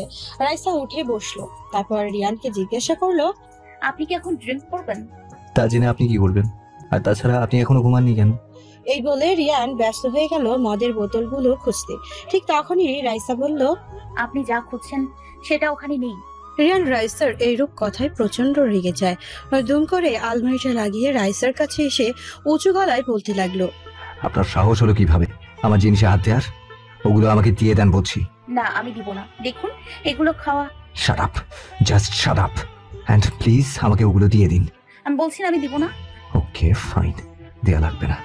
আমি এক্ষুনি বাইরে যাব। বাইরে তো আর আপনি আটকাতে পারবেন না। রিয়ানের এইরূপ অতিরিক্ত বাড়াবাড়িতে রাইসা একটা মদের বোতল নিয়ে এলো। তারপর রাগান্বিত স্বরে রিয়ানকে জিজ্ঞাসা করলো, আপনি কি সত্যি এখন এসব ছাইপাশ খাবেন? হ্যাঁ। আমি লাস্ট বার জিজ্ঞাসা করছি, সত্যিই খাবেন? আমিও লাস্ট অ্যান্ড ফাইনাল অ্যান্সার বলছি, ইয়েস ইয়েস, আন্ডারস্ট্যান্ড? রিয়ান কথাটা বলার পর রাইসা মুচকি হাসতে লাগলো। তারপর বলতে লাগলো, আপনি এটা খাবেন তাই তো? ওকে, দেখি আপনি খান কি করে। এই বলে রাইসা মদের বোতলটা খুলে বলল, আপনি যদি এটা খান তাহলে আমিও খাবো। রিয়ান অট্ট হাসি হেসে বলল, কি আপনি খাবেন? দেখি সাহস থাকলে খেয়ে দেখান তো। আমি কিন্তু সত্যি সত্যি খাবো। খান না, আপনাকে মানা করেছে কেউ? কথাটি বলা মাত্রই রাইসা মদের বোতলটা খুলেই এক ঢোক মুখে নিয়ে নিল। অতঃপর না খেয়ে গাল দুটো ফুলিয়ে অবাকভাবে রিয়ানের দিকে তাকিয়ে রইল। রিয়ান রাইসার এই অবস্থা দেখে অবাক হয়ে গেল। এ কি, আপনি সত্যি সত্যি নিন, এবার গিলুন তো দেখি খেতে পারেন কিনা। রাইসা রিয়ানের কথাগুলো শোনা মাত্রই মুখে যেটুকু মদ নিয়েছিল তা পুরোই রিয়ানের মুখে ছুঁড়ে ফেললো। ইয়া, কি বিশ্রী গন্ধ, কি বিশ্রী স্বাদ। আপনি এটা খান কি করে? এই ইউ, কি করলেন? আমার মুখে ছুঁড়ে মারলেন, তা আবার আপনার মুখেরটা? এই বলে রিয়ান প্রচন্ড ক্ষেপে রাইসার হাতটাকে চেপে ধরতেই দেখে রাইসা হাসছে। এ কি, আপনি হাসছেন কেন? রাইসা রিয়ানের শার্টের কলার ধরে বলে, এই হট টেম্পারেচার আমার মাথাটা কেমন জানি বন্ধন বন্ধন করে ঢুকছে। এই এসব কি বলছেন? আমি এটা খাবো। এই বলে রাইসা বোতলটা নিয়ে গড়গড় করে খেতে লাগলো। রিয়ান রাইসার হাত থেকে বোতলটা নিয়ে কোনোভাবে ওকে সামলালো। বোতলটা নিয়ে আনমানে অবশ শিশুর মতো রাইসা রিয়ানকে শক্ত করে দুহাত দিয়ে ধরে বলে উঠলো, এই ছেলে, তুই এমন কেন? সারাদিন এত রাগ করিস কেন? এ কি, আপনি আমাকে তুই বলছেন? গেছে গেছে, কেন যে খেতে বললাম। এই তো দেখি সত্যি সত্যি খেয়ে ফেললো। হাসছেন কেন পাগলের মতো? রাইসা রিয়ানকে জড়িয়ে ধরে বলল, হাসবো না। এই, তুই জানিস না বউকে আপনি বলতে নেই, তুমি বলতে হয়। না, একে আর বেশিক্ষণ এইভাবে রাখা যাবে না, না হলে পরে বিপদ হতে পারে। রাইসা রিয়ানের গালে আলতো করে একটা থাপ্পড় দিয়ে খিলখিল করে হাসতে লাগলো। রিয়ানও তখন ওকে কন্ট্রোল করার জন্য ও পাগলের মতো হাসতে লাগলো। রাইসা বাচ্চাদের মতো কাঁদতে কাঁদতে তখন বলল, এই টেম্পারেচার, তুই সকালে আমায় চাউলের মস্ত বলে ফেলেছিস, এখন তুই আমায় কোলে নিবি? হ্যাঁ নয় হ্যাঁ, না হলে আমি আমি আপনি কি করবেন? আমি আমি এখন সোজা মায়ের কাছে চলে যাব। এই না, নিচ্ছি, কোলে নিচ্ছি। রিয়ান বিরক্তিকর ভাবে নিজেই নিজেকে বলতে লাগলো। বুঝ রিয়ান, চাউলের বস্তা বলা এখন কতটা কষ্ট করতে হচ্ছে। এই বলে রিয়ান রাইসাকে কোলে নিল। রাইসাকে কোলে নেওয়া মাত্রই রাইসা উচ্চস্বরে হাসতে লাগলো আর বাচ্চাদের মতো ন্যাকামি করতে করতে বলল, এই ছেলে, তোর কিসের এত কষ্ট? তুই কেন এসব খাস? রাইসার প্রশ্নটা শুনে রিয়ান অনেকক্ষণ রাইসার দিকে তাকিয়ে রইল। তারপর বলল, জানি না, বুকের মাঝখানটায় ব্যথা করে বিঠায় খাই। একটু তোর কষ্টের ভাগটা আমায় দিবি? রিয়ান কোনো উত্তর দিল না, শুধু বারবার রাইসার দিকে তাকিয়ে রইল। তারপর রিয়ান রাইসাকে গিয়ে বিছানায় শোয়ালো। দেখুন আপনি। কথাটি বলা মাত্রই রাইসা একটা থাপ্পড় দিয়ে বলল, এই ছেলে, আবার আপনি? তুমি, তা আমি বলি কি, তুমি একটু এখন ঘুমাও, আর হ্যাঁ, সকালে তোমার সাথে আমি কথা বলবো, ঠিক আছে? ওকে, আমি ঘুমাই। রাইসা রিয়ানের কথায় মানিয়ে যাবার রিয়ান দীর্ঘশ্বাস ফেলে বলে উঠল, যাক বাবা, বাঁচলাম। কিন্তু পরক্ষণে রিয়ানের দীর্ঘশ্বাসটা নিস্তব্ধ হয়ে যায়। নিচের দিকে তাকাতেই রিয়ান দেখে রাইসা ওর হাঁটুতে মাথা রেখে ওর হাতটাকে শক্ত করে আঁকড়ে ধরে ঘুমের দেশে ডুব দিয়েছে। বাইরে তখন ঝিঝি পোকার ডাক আর হিমহিম বাতাস। নিশ্চুপ পরিবেশে রিয়ানকে বাধ্য করলো রাইসার এভাবে ঘুমিয়ে থাকাটাকে উপভোগ করতে। রিয়ানও তখন মায়া দৃষ্টিতে রাইসার মুখের দিকে চেয়ে রইল। বাইরে তখন আকাশে চাঁদের হাট বসেছিল আর সেই চাঁদের হাটের চাঁদটার আলো জানালা দিয়ে একদম রাইসার মুখের উপর এসে পড়লো। সেই চাঁদের আলো যেন মেয়েটি একটু বেশি সুন্দর লাগছে। আর এতটাই সুন্দর লাগছিল যে কিছু সময়ের জন্য রিয়ান হয়তো নিজের বাস্তবতার কাছ থেকে কল্পনায় আকাশে ডুব দেয়। যে আকাশ মানুষকে এক টুকরো সুখ দেয় আর মানুষও সুখ বিলাসী হয়ে সেই সুখটাকে হাত পেতে নেয়। ভাবি, ঘুম থেকে ওঠো, আর কত ঘুমাবে? রাইসা হঠাৎ মিথিলার গলার আওয়াজ পেয়ে লাফ দিয়ে উঠে বসে তারপর চোখ কষলাতে কষলাতে মিথিলার দিকে তাকাতেই মিথিলা বলে উঠল, আর কত পরে পরে আজকে ঘুমাবে বলো তো? তুমি জানো কয়টা বাজে? কয়টা? 9টা। কি বলছো? আমি আজকে এত বেলা অবধি ঘুমালাম? এই বলেই রাইসা বিছানা থেকে নেমেই ওয়াশরুমে গিয়ে ফ্রেশ হয়ে আসে। তারপর মিথিলাকে বলে উঠল, আচ্ছা, বাড়ির সবাই উঠে গেছে তাই না? ইভেন ভাইয়াও আজকে খুব তাড়াতাড়ি ঘুম থেকে উঠে গেছে, নিচে ব্রেকফাস্টও করতে চলে গেছে। কি বলছো? সত্যি বলছি, বিশ্বাস না হলে নিজ চোখে দেখতে চলো। রাইসা খুব তাড়াতাড়ি মাথায় ঘোমটা দিয়ে মিথিলার হাতটা ধরে ঘর থেকে বেরিয়ে নিচে নেমে আসলো।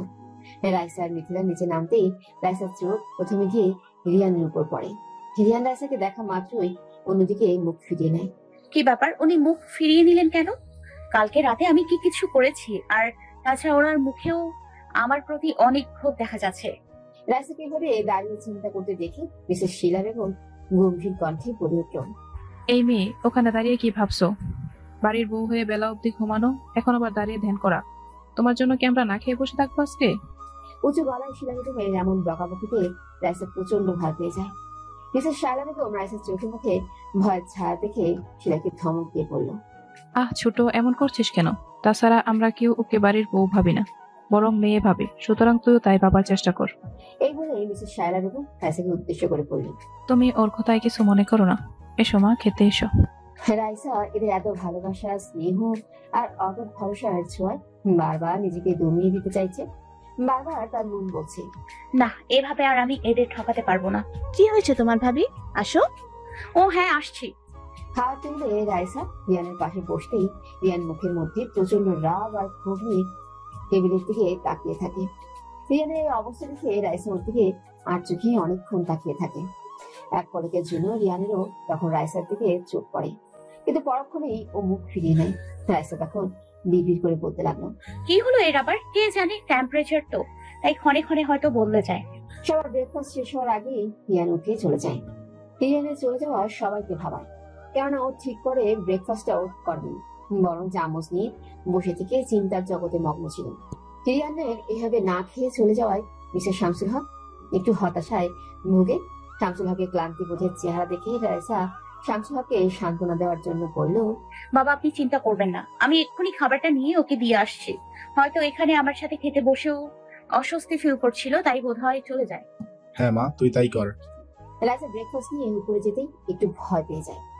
রিয়ান ঘরে বিছানার উপর বসে মুখটাকে এমন ভাবে করে রেখেছে যে ও এখন যাকে সামনে পাবে তাকেই মেরে ফেলবে। একটু ভয় ভয়ে রাইসা রুমে ঢুকেই বলে উঠল, কি হলো, আপনি না খেয়ে চলে আসলেন কেন? রিয়ান কোনো উত্তর না দেওয়ায় রাইসা খাবারটা টেবিলের উপর রেখে রিয়ানকে বলল, কি হলো আপনার, আমাকে বলুন। রাইসা কথাটি বলা মাত্রই রিয়ান উঠে দাঁড়ালো।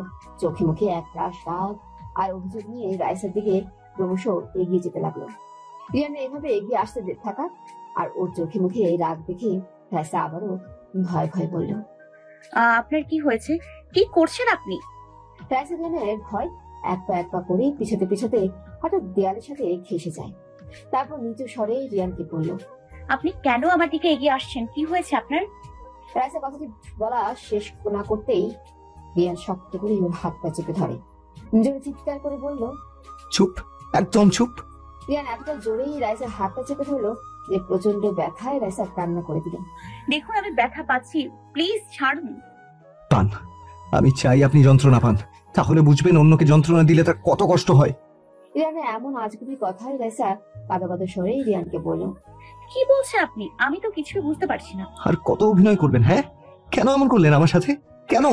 মানে? আপনি আবার মানে জানতে যাচ্ছেন? আচ্ছা, আপনি কেন আমাকে বিয়ে করেছেন? কেন আবার? আমার বাবার চিকিৎসার জন্য টাকা লাগবে, যা আমাদের সামর্থ্যের বাইরে, তাই।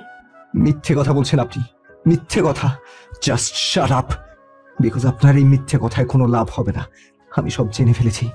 রিয়ানের মুখ থেকে এমন কথা শুনে ভয়ে রাইসা বলে উঠল, কি কি কি কি জেনে ফেলেছেন? আমি জেনে ফেলেছি যে আপনি সাইফ মামার একমাত্র ভাগ্নি।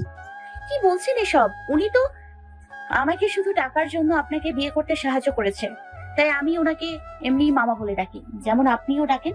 ও তাই? তাহলে উনি নাম্বার আপনার ফোনে মামা দিয়ে সেভ করা কেন? এন্ড উনি কেন আপনাকে সকালে ফোন দিয়ে বলবে? রাইসা মা, একটু হসপিটালে আয় তো, একজন পেশেন্টের ব্যাপারে তোর সাথে কথা আছে। আপনি যদি ওনার কেউ না হন তাহলে তাহলে কেন আপনার সাথে এইভাবে আচরণ করবে? আর একজন পেশেন্টের ব্যাপারে আপনার সাথে আবার কিসের কথা, যদি আপনি একজন গরিব লোকের মেয়ে হন যে বাবার চিকিৎসার জন্য আমাকে বিয়ে করেছেন? ফরচুনেটলি ফোনটা পিক করায় আপনার রহস্যের আমি উদ্ঘাটন করতে পেরেছি। মানে? আর মানে করবেন না। আপনি কে বলুন প্লিজ? রিয়ানের এমন আকতিতে রাইসা অবাক দৃষ্টিতে ওর দিকে তাকিয়ে থাকে, তারপর দীর্ঘ নিঃশ্বাস ফেলে পড়ে ওঠে। হ্যাঁ, আপনি ঠিকই ধরেছেন। আমি ডক্টর সাইফের একমাত্র ভাগ্নি রাইসা, আর এছাড়া ও আমার আরেকটা পরিচয়, আমি পেশায় একজন সাইকোলজিস্ট। রিয়ান রাইসার হাত পা ছেড়ে দেয়। রাইসার কথাটা শুনে যেন রিয়ানের পুরো পৃথিবীটা অন্ধকার হয়ে যায়। নিচের দিকে তাকিয়ে থাকে, তারপর রাইসাকে বলল, কেন তাহলে আমাকে বিয়ে করেছেন? রাইসা রিয়ানের এই অবস্থা থেকে অনেকটা আবেগময় ভাবে বলল, ছোটবেলায় মা বাবার মারা যাওয়ার পর মামাই আমার সব। মামার আদর, নৈতিকতার শিক্ষায় আমি বড় হয়েছি। ছোটবেলা থেকে আমি মানুষকে রিয়েলাইজ করার চেষ্টা করতাম, ইভেন সব সময় চাইতাম মানুষের হতাশার কারণটা উদ্ঘাটন করা আর তা নিঃশেষ করার। আর তাই পেশাটাকে নিজের কৌতূহলের সাথে খাপ খাইয়ে বেঁচে নিলাম। আমার মামা হচ্ছে সত্য সততার পথের মানুষ, আর তার নিজের পেশাটা তার কাছে নিজের জীবনের চেয়েও বেশি সম্মানের। আর পেশেন্টটা হচ্ছে তার কাছে তার প্রাণ, তাই পেশেন্টের সমস্যায় সে নিজের জীবনটাও দিতে বৃথা করবেন না। আমার মামা শুধুমাত্র একমাত্র আপনাদেরই পারিবারিক ডাক্তার, আর সেই কারণে আমার মামা আপনাদের নিজের আত্মীয় হিসেবে মনে করে। আপনার 3 বছর ধরে এভাবে হতাশায় ভোগার কথা প্রত্যহ মামা আমাকে গিয়ে বলতো, কিন্তু কখনো এটা বলেনি কিসের জন্য এত হতাশা আপনার। সেদিন যখন আপনার বাবা অসুস্থ হয়ে যায়, তখন না মামা আমাকে ফোন দিয়ে তার চেম্বারে ডাকে। আমি আসলে মামা সব খুলে বলে, অতঃপর উত্তেজিত করে আপনাকে বোঝাতে লাইফটা থেমে থাকার জন্য নয়, একজন প্রিয় মানুষের জন্য আরো প্রিয় মানুষগুলোকে দূরে ছেড়ে দেওয়ার জন্য নয়। কি করবো করুন, আমি চেয়েছিলাম আপনাকে সোজা ভাবে বোঝাতে, কিন্তু মামার থেকে জানতে পারলাম আপনি অনেকটাই রক্তটা ছিলেন, নিজের মা বাবারই কথা শুনে না হাত থাক অন্য কারো। আর তাই আমাকে আর মামাকে এই পথটা বেছে নিতে হয়েছে, আপনার সাথে থেকে আপনাকে বুঝতে এবং আপনার কষ্টটাকে দূর করতে, নিজেকে যাতে এভাবে শেষ না করেন তা বোঝাতেই আমি আপনাকে বিয়ে করেছি। ব্যাস, এনাফ ইজ এনাফ। রিয়ান রেগে আবার ওকে রাইসার হাতটা চেপে ধরে বলে, কাজটা কিন্তু আপনি ঠিক করলেন না, আর কালকে রাতের কাজটাও ঠিক করেননি। আচ্ছা বলুন তো, কালকে রাতে কেন এমন করলেন? কি করেছি আমি কালকে রাতে?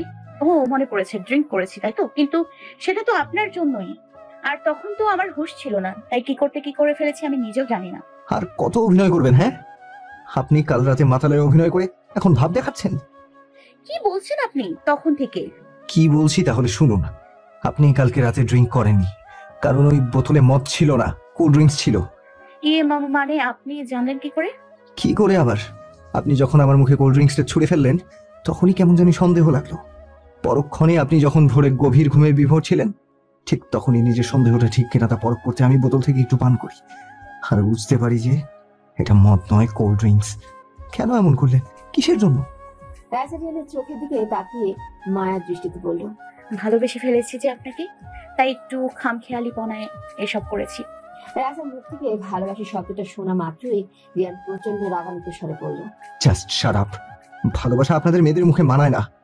3 বছর একটি মেয়ে যদি কারোর সাথে থেকে বলতে পারে সে তাকে ভালোবাসে না, আর আপনি সেখানে মাত্র 2 দিনে আমার থেকে ভালোবাসার কথা বলছেন। আসলে কি বলুন তো, আপনারা মেয়েরা না খুব স্বার্থপর, আর আপনি একটু বেশি, তাই আমার সাথে এত বড় নাটক করতে পারেন। আমি পৃথিবীতে সব থেকে বেশি মিথ্যা কথা বলা অপছন্দ করি, আর আপনি সেটাই করেছেন। এই বলে রিয়ান নিচে বসে পড়ে, টকটক করে চোখের জল ফেলে নিচের দিকে তাকিয়ে থাকে। রিয়ানের চোখে কান্না দেখে রাইসা নিজেকে অপরাধী ভাবতে লাগলো, কারণ রাইসা জানে যে রিয়ান কাঁদতে পারে না। প্রচন্ড কষ্টে ও রিয়ান চোখে পানি আসে না, তাহলে কতটা কষ্টে রিয়ান আজ কান্না করছে এই ভেবে রাইসা রিয়ানের পাশে বসে। রিয়ানের কাঁধে আলতো করে হাত দিতেই রিয়ান চিৎকার দিয়ে বলল, ডোন্ট টাচ মি, ডোন্ট। আর আজকের ভিতরে আপনি এই বাড়ি ছেড়ে চলে যাবেন। আপনার আর আমার এগ্রিমেন্ট এখানেই সমাপ্তি। I just hate you. না, এটা করবেন না, শুনুন আমার কথা। কিন্তু রিয়ান রাইসার কথা কোনো গুরুত্ব না দিয়ে রুম থেকে বেরিয়ে চলে গেল। রাইসা নিচে বসে অযোধ্যায় কাঁদতে লাগলো। অতঃপর রিয়ান বাড়ি থেকে বেরিয়ে গেল। রিয়ানের বাড়ি থেকে ধুম করে বেরিয়ে যাওয়া দেখে মিথিলা রিয়ানের ঘরে আসে। এসে দেখে রাইসা কাছে। রাইসাকে নিচে বসে কাঁদতে দেখে মিথিলা আশ্চর্যজনক ভাবে বললেন, ভাবি তোমার কি হয়েছে? আর ভাইয়া এইভাবে বাড়ি ছেড়ে চলে গেল কেন? আচ্ছা মিথিলা, আমাকে বলো তো, তোমার ভাইয়া কেন এমন, কেন মেয়েদের স্বার্থপর বলে, কেন এমন নিষ্ঠুর হয়ে যায় মাঝে মাঝে? আমার ভাইয়া এমন ছিল না ভাবি। যাকে পৃথিবীতে সব থেকে বেশি ভালোবেসেছে সেই তাকে এমন নিষ্ঠুর করে ফেলেছে। মানে হলো, এই বলতেই হঠাৎ মিথিলার রাইসের হাতের দিকে চোখ পতিয়ে দেখে রাইসের হাতে আঙুলে 3টে দাগ। এ কি ভাবি, তোমার হাতে কি হয়েছে? ও কিছু না, তুমি আগে বলো তোমার ভাইয়া কোথায়? কোথায় আবার? যেখানে প্রতিদিন গিয়ে বসে থাকে সেখানে, বিগ বস রেস্টুরেন্টের পাশে 3 রাস্তার মোড়ে বসে আছে। ওখানেই তো সারাদিন থাকে, কারণ ওখানে বসেই ওই ছবিটিতে যে মেয়েটিকে দেখছো তার অস্তিত্বটা অনুভব করতে পারে। এক মুঠো সুখ আর পুরনো সুখময় অতীতের স্মৃতি খুঁজে পায়। দিনটা এভাবেই প্রতিদিন পার করে দেয় ভাইয়া। তারপর দিন শেষে রাতে 4 দেয়ালের মাঝে নিজেকে লুকিয়ে রাখে। গত 3 বছর ধরে এটাই ভাইয়ার জীবনের ইতিহাস। ও তুমি ভেবো না, দিন শেষে ঠিকই কালকের মতো বাড়ি ফিরে আসবে। কিন্তু তোমার কি হয়েছে? আর তাছাড়া ভাইয়াকে যাওয়ার সময় চোখ মুখ তো লাল দেখেছি কেন? কিছু না মিথিলা, প্লিজ আমাকে একটু একা থাকতে দাও প্লিজ। মিথিলা চলে যাওয়ার পর রাইসা একা ঘরে অনেকটা সময় বসে থাকে। প্রচুর কান্নাও করে, কিন্তু কেন সে নিজেও জানে না। তার জন্য কাঁদে? রিয়ানের জন্য, যে অন্য কারো ভালোবাসার আবেশে নিজেকে আবিষ্ট করে রেখেছে? না, একে নিয়ে একদম ভাববো না। এত একটা স্বার্থপর শুধু আমাকে কষ্টই দিচ্ছে, তাহলে কেন ভাববো ওর কথা? রাইসা এরকম নানা কথা বলেই নিজেকে কোনো এক ভাবে কন্ট্রোল করে রুম থেকে বেরিয়ে এলে তারপর বাড়ির সবার সাথে হাসি খুশিরে দিনটা পার করে দিল। একটি বারের জন্য কাউকে বুঝতে দিল না ওর কষ্টটা। কেননা রাইসা এই মানুষগুলোর মুখের হাসিটা দেখে তার কষ্টটাকে আড়াল করে রাখে। শুধু একটা ভাবনা এই রাইসার, রিয়ানের সেই কথাটি। আজকের ভেতরে চলে যেতে, তাহলে আমি কি হেরে গেলাম? বাবাকে যে বলেছিলাম ওকে আবার আগের জীবনে ফিরিয়ে দিব, তার আমি কি করতে পারবো না? সারাদিন রিয়ানের ভাবনা করতে করতে রাইসা দিনটা পার করে দিল। দিনের আলো ডুবেই আকাশে রাতের তারা দেখা দিয়েছে, কিন্তু রিয়ানের তাও কোনো খোঁজ নেই। ঘড়ি কাটা দিকে তাকিয়ে তাকিয়ে রাত 8টা অব্দি পার করে দিল রাইসা, কিন্তু রিয়ানের তাও কোনো খবরই নেই। ফোন দিল রিয়ানের নাম্বারে রাইসা, কিন্তু বারবার সুইচ অফ বলছে। রাইসা ভয় ভয়ে বিবি করে বলতে লাগলো, উনি আবার কিছু করে বসেনি তো? না, আমাকে ওনার কাছে যেতে হবে, ওনাকে বাড়িতে ফিরিয়ে আনতেই হবে। এই বলে রাইসা খুব দ্রুত বাড়ি থেকে বের হয়ে গেল। মিথিলার কাছ থেকে অ্যাড্রেসটা নিয়ে গাড়িতে উঠে গেল। অতঃপর ড্রাইভারকে কাঁদতে কাঁদতে বলল, মামা তাড়াতাড়ি একটু চলিও না, আমাকে ওনাকে বাঁচাতে হবে। আচ্ছা উনি আবার আবেগের বসে কিছু করবে না তো? সারা রাস্তা সব আলতু ফালতু চিন্তা করতে করতে রাত ঠিক 9টায় রাইসা সেই জায়গাটায় গিয়ে পৌঁছায়। গাড়ি থেকে নামতে রাইসার শরীর শীতল বাতাসের স্পর্শে কাঁপতে লাগলো, কিন্তু রাইসার সেদিকে খেয়াল না করে চারপাশে দিকে খুঁজতে তাকাতে একটু ভয় পেয়ে যায়। অবশ্য ভয় পাওয়ারই কথা, মাঝ রাস্তায় একা একটা মেয়ে দাঁড়িয়ে, তার উপর চারপাশটা অনেক নির্জন অন্ধকার, তার মাঝে কিছুই দেখা যাচ্ছে না। রাইসা ভয় ভয়ে রিয়ানকে ডাকতে লাগলো। হঠাৎ দেখতে পেল রোডের ওপারে কেউ একজন রাস্তার কিনারায় বসে আছে। অন্ধকার আর দূরত্বটা বেশি হয় বোঝা যাচ্ছে না কে বসে আছে। তাই রাইসা রাস্তা পার হয়ে ওপারে গিয়ে ওই লোকটির কাছে যেতেই রাইসা দেখতে পেল রিয়ান এক হাতে নেশার বোতল আর মুখে অভিশাপ নেকুটি নিয়ে বসে আছে। রাইসা রিয়ানের এই অবস্থা দেখে কাঁদতে কাঁদতে ওর মুখ থেকে সিগারেটটা টান দিয়ে ফেলে দেয়। তারপর ওকে ধমক দিয়ে বলে, কি ভাবেন নিজেকে দেবদাস? শুনুন, আমার সামনে একদম এসব খাবেন না। আর সারা দিন বাড়ি ফেরেননি কেন? রিয়ান রাইসার কথাগুলো শুনে অট্ট হাসি হেসে রাইসার মুখে আলতো করে হাত দিয়ে বলল, আচ্ছা বলতে পারেন ও আমাকে ছেড়ে কেন চলে গেল? আমার ভালোবাসায় কি কমতি ছিল? দিনের পর দিন কেন আমাকে মিথ্যে কথা বলেছে? কেন আমার সাথে ভালোবাসার অভিনয় করেছে? ও বুঝে না আমার ওর জন্য খুব কষ্ট হয়। কে কার জন্য কষ্ট হয় আপনার? আমাকে বলুন, আপনার কিসের এত কষ্ট? কষ্ট? আপনি শুনতে চান? তাহলে শুনুন। আমার ঘরে ফ্রেমে বন্দি থাকা যে মানুষটার ছবি রেখেছেন, জানেন ওই মানুষটাকে আমি বড্ড বেশি ভালোবাসতাম। এত বেশি ভালোবাসতাম যে ওর জন্য নিজের জীবনটাকে বাজি রাখতে দ্বিধাবোধ করতাম না। 2 বছরের রিলেশন ছিল আমার রিয়ার সাথে। ও না আমাকে অনেক ভালোবাসতো, 2 বছর পর ফ্যামিলির মতামত অনুযায়ী আমাদের বিয়ে হয়। যেদিন আমাদের বিয়ে হয় সেদিন পৃথিবীতে কোথায় নিজেকে সবচেয়ে সুখী মানুষ মনে হয়েছিল, কিন্তু ধীরে ধীরে সেই সুখটা হারিয়ে যায়। বুঝতে পারিনি যে চাঁদের আলো শুধু রাতের জন্য, দিনে তার কোনো স্থান নেই। 1 বছর না যেতে যেতেই ওর আমার সাথে ছোটখাটো ব্যাপার নিয়ে ঝগড়া করতে লাগলো, কিন্তু আমি সেই ঝগড়াটাকে 4 দেয়ালের ঘরের মাঝে আবদ্ধ করে রাখতাম, জানতে দিইনি কাউকে। কিন্তু বেশি দিন এভাবে আর মানিয়ে নিয়ে চলতে পারলাম না। একদিন ওর সাথে আমার প্রচুর ঝগড়া হয়। ও তখন আমার কাছ থেকে ডিভোর্স চায়, ইভেন এটাও বলে আমাকে অন্য কাউকে ভালোবাসে, সো তার সাথে সে সংসার করতে চায়। কথাগুলো শুনে সেদিন থমকে গিয়েছিলাম, বুঝতে পারছিলাম না ওকে কি বলবো। শুধু ভাবলাম, এ কি সেই রিয়া যে আমাকে ছাড়া কিছুই বুঝতো না? এ কি সে যে আমাকে সবথেকে বেশি ভালোবাসতো? অনেকবার নিজের কষ্টটাকে কন্ট্রোল করে ওর সাথে মানিয়ে নিলাম। ওর কাছে বারবার মাথা নিচু করে বললাম, প্লিজ আমাকে ছেড়ে যেও না, কিন্তু ও শুনলো না। আমাকে একা ছেড়ে চলে গেল, একটিবারের জন্য ফিরে তাকালো না। আর সেই যে গেল আর ফিরে আসলো না। কিন্তু আমি ওর অপেক্ষায় আজ আছি। রোজ ওর জন্য এখানে বসে থাকি, কেননা আমাদের যখন রিলেশন ছিল তখন আমরা এখানেই সবথেকে বেশি সময় কাটাতাম। আচ্ছা আপনি বলুন তো, মেয়েরা কেন এমন হয়? আর সময়ের সাথে সাথে ভালোবাসাটা কেন কমে যায়? রিয়ানের কথাগুলো শুনে রাইসা চুপচাপ রিয়ানের পাশে বসে রইল। তারপর নিজের চোখের বাণীগুলো মুছে বলে উঠল, রিসা, এভাবে জীবনটাকে ভাববেন না। একজনের জন্য 10 জনকে খারাপ ভাবে না। রাস্তা দিয়ে প্রতিদিন কলেজ যাওয়া মেয়েটিকে যখন রাস্তার বখাতে ছেলে ইফটিজিং করে, তখন সেই মেয়েটি যদি ভাবে যে সব ছেলে এক, তাহলে রোজ এসে যে বাবার করে বসে নিজের সারা দিনটা কেমন গেছে তা প্রকাশ করে, তাকে তো সে ওই বখাতেদের তালিকায় ভাবতো। আর ভালোবাসা তা কখনো এই সময়ের সাথে কমে না, বরং একটু একটু করে বাড়ে। আর কি বলেন তো, আসলে ভুলগুলো আমাদেরই হয়, আর তা আমরা অন্য কারোর উপর চাপিয়ে দিই। আসলে আমরা যখন সত্যিকারের ভালোবাসি কাউকে, তখন আমরা নিজেদের অজান্তেই ভালোবাসার মানুষটাকে নির্বাচন করতেই ভুল করে ফেলি। আর এই ভুলের কারণে আমরা পরিশেষে কষ্ট পাই, যেমন আপনি এখন পাচ্ছেন। আর কেন জীবনটাকে এমন ভাবে থামিয়ে দিতে চাচ্ছেন? মনে রাখবেন, ছোটবেলা যখন হাঁটতে গিয়ে হোঁচট খেয়ে পড়ে যেতেন, তখন হয়তো অনেকে এসে হাত দিয়ে বাড়িয়ে দিত উঠে দাঁড়াবার জন্য, কিন্তু বড় হওয়ার সাথে সাথেই এখন পারলে সেই মানুষগুলি আপনাকে ফেলে দিতে চাইবে। কিন্তু উঠতে হবে আপনার নিজেকে একাই। আর কার জন্য আপনি নিজেকে শেষ করছেন, যে আপনাকে ছাড়া দিব্যি সুখে আছে? একবার ভাবুন তাদের কথা, যারা আপনার চিন্তায় ক্রমশ নিজেদের সুখটাকে হারিয়ে ফেলছে। রিয়া নিশ্চয়ভাবে রাইসার কথাগুলিতে কোনোভাবে গুরুত্ব না দিয়ে ক্রমাগত মত খেতে লাগলো। রাইসা রিয়ানের এই অবস্থা দেখে রিয়ানকে রাগি মাখা কণ্ঠে বলল, এত কিছু বলার পরও আপনি এসব খাচ্ছেন, ছাড়ুন। এই বলে রিয়ানের হাত থেকে রাইসা মদের বোতলটা নিতে চাইলে রিয়ান রাইসাকে জোরে সুরে একটা ধাক্কা দিয়ে বলে উঠল, প্লিজ আপনি এখান থেকে চলে যান, প্লিজ।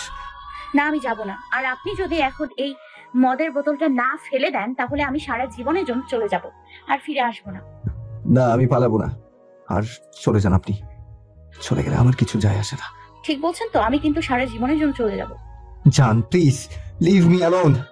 এই বলে রিয়ান মদ খেতে লাগলো।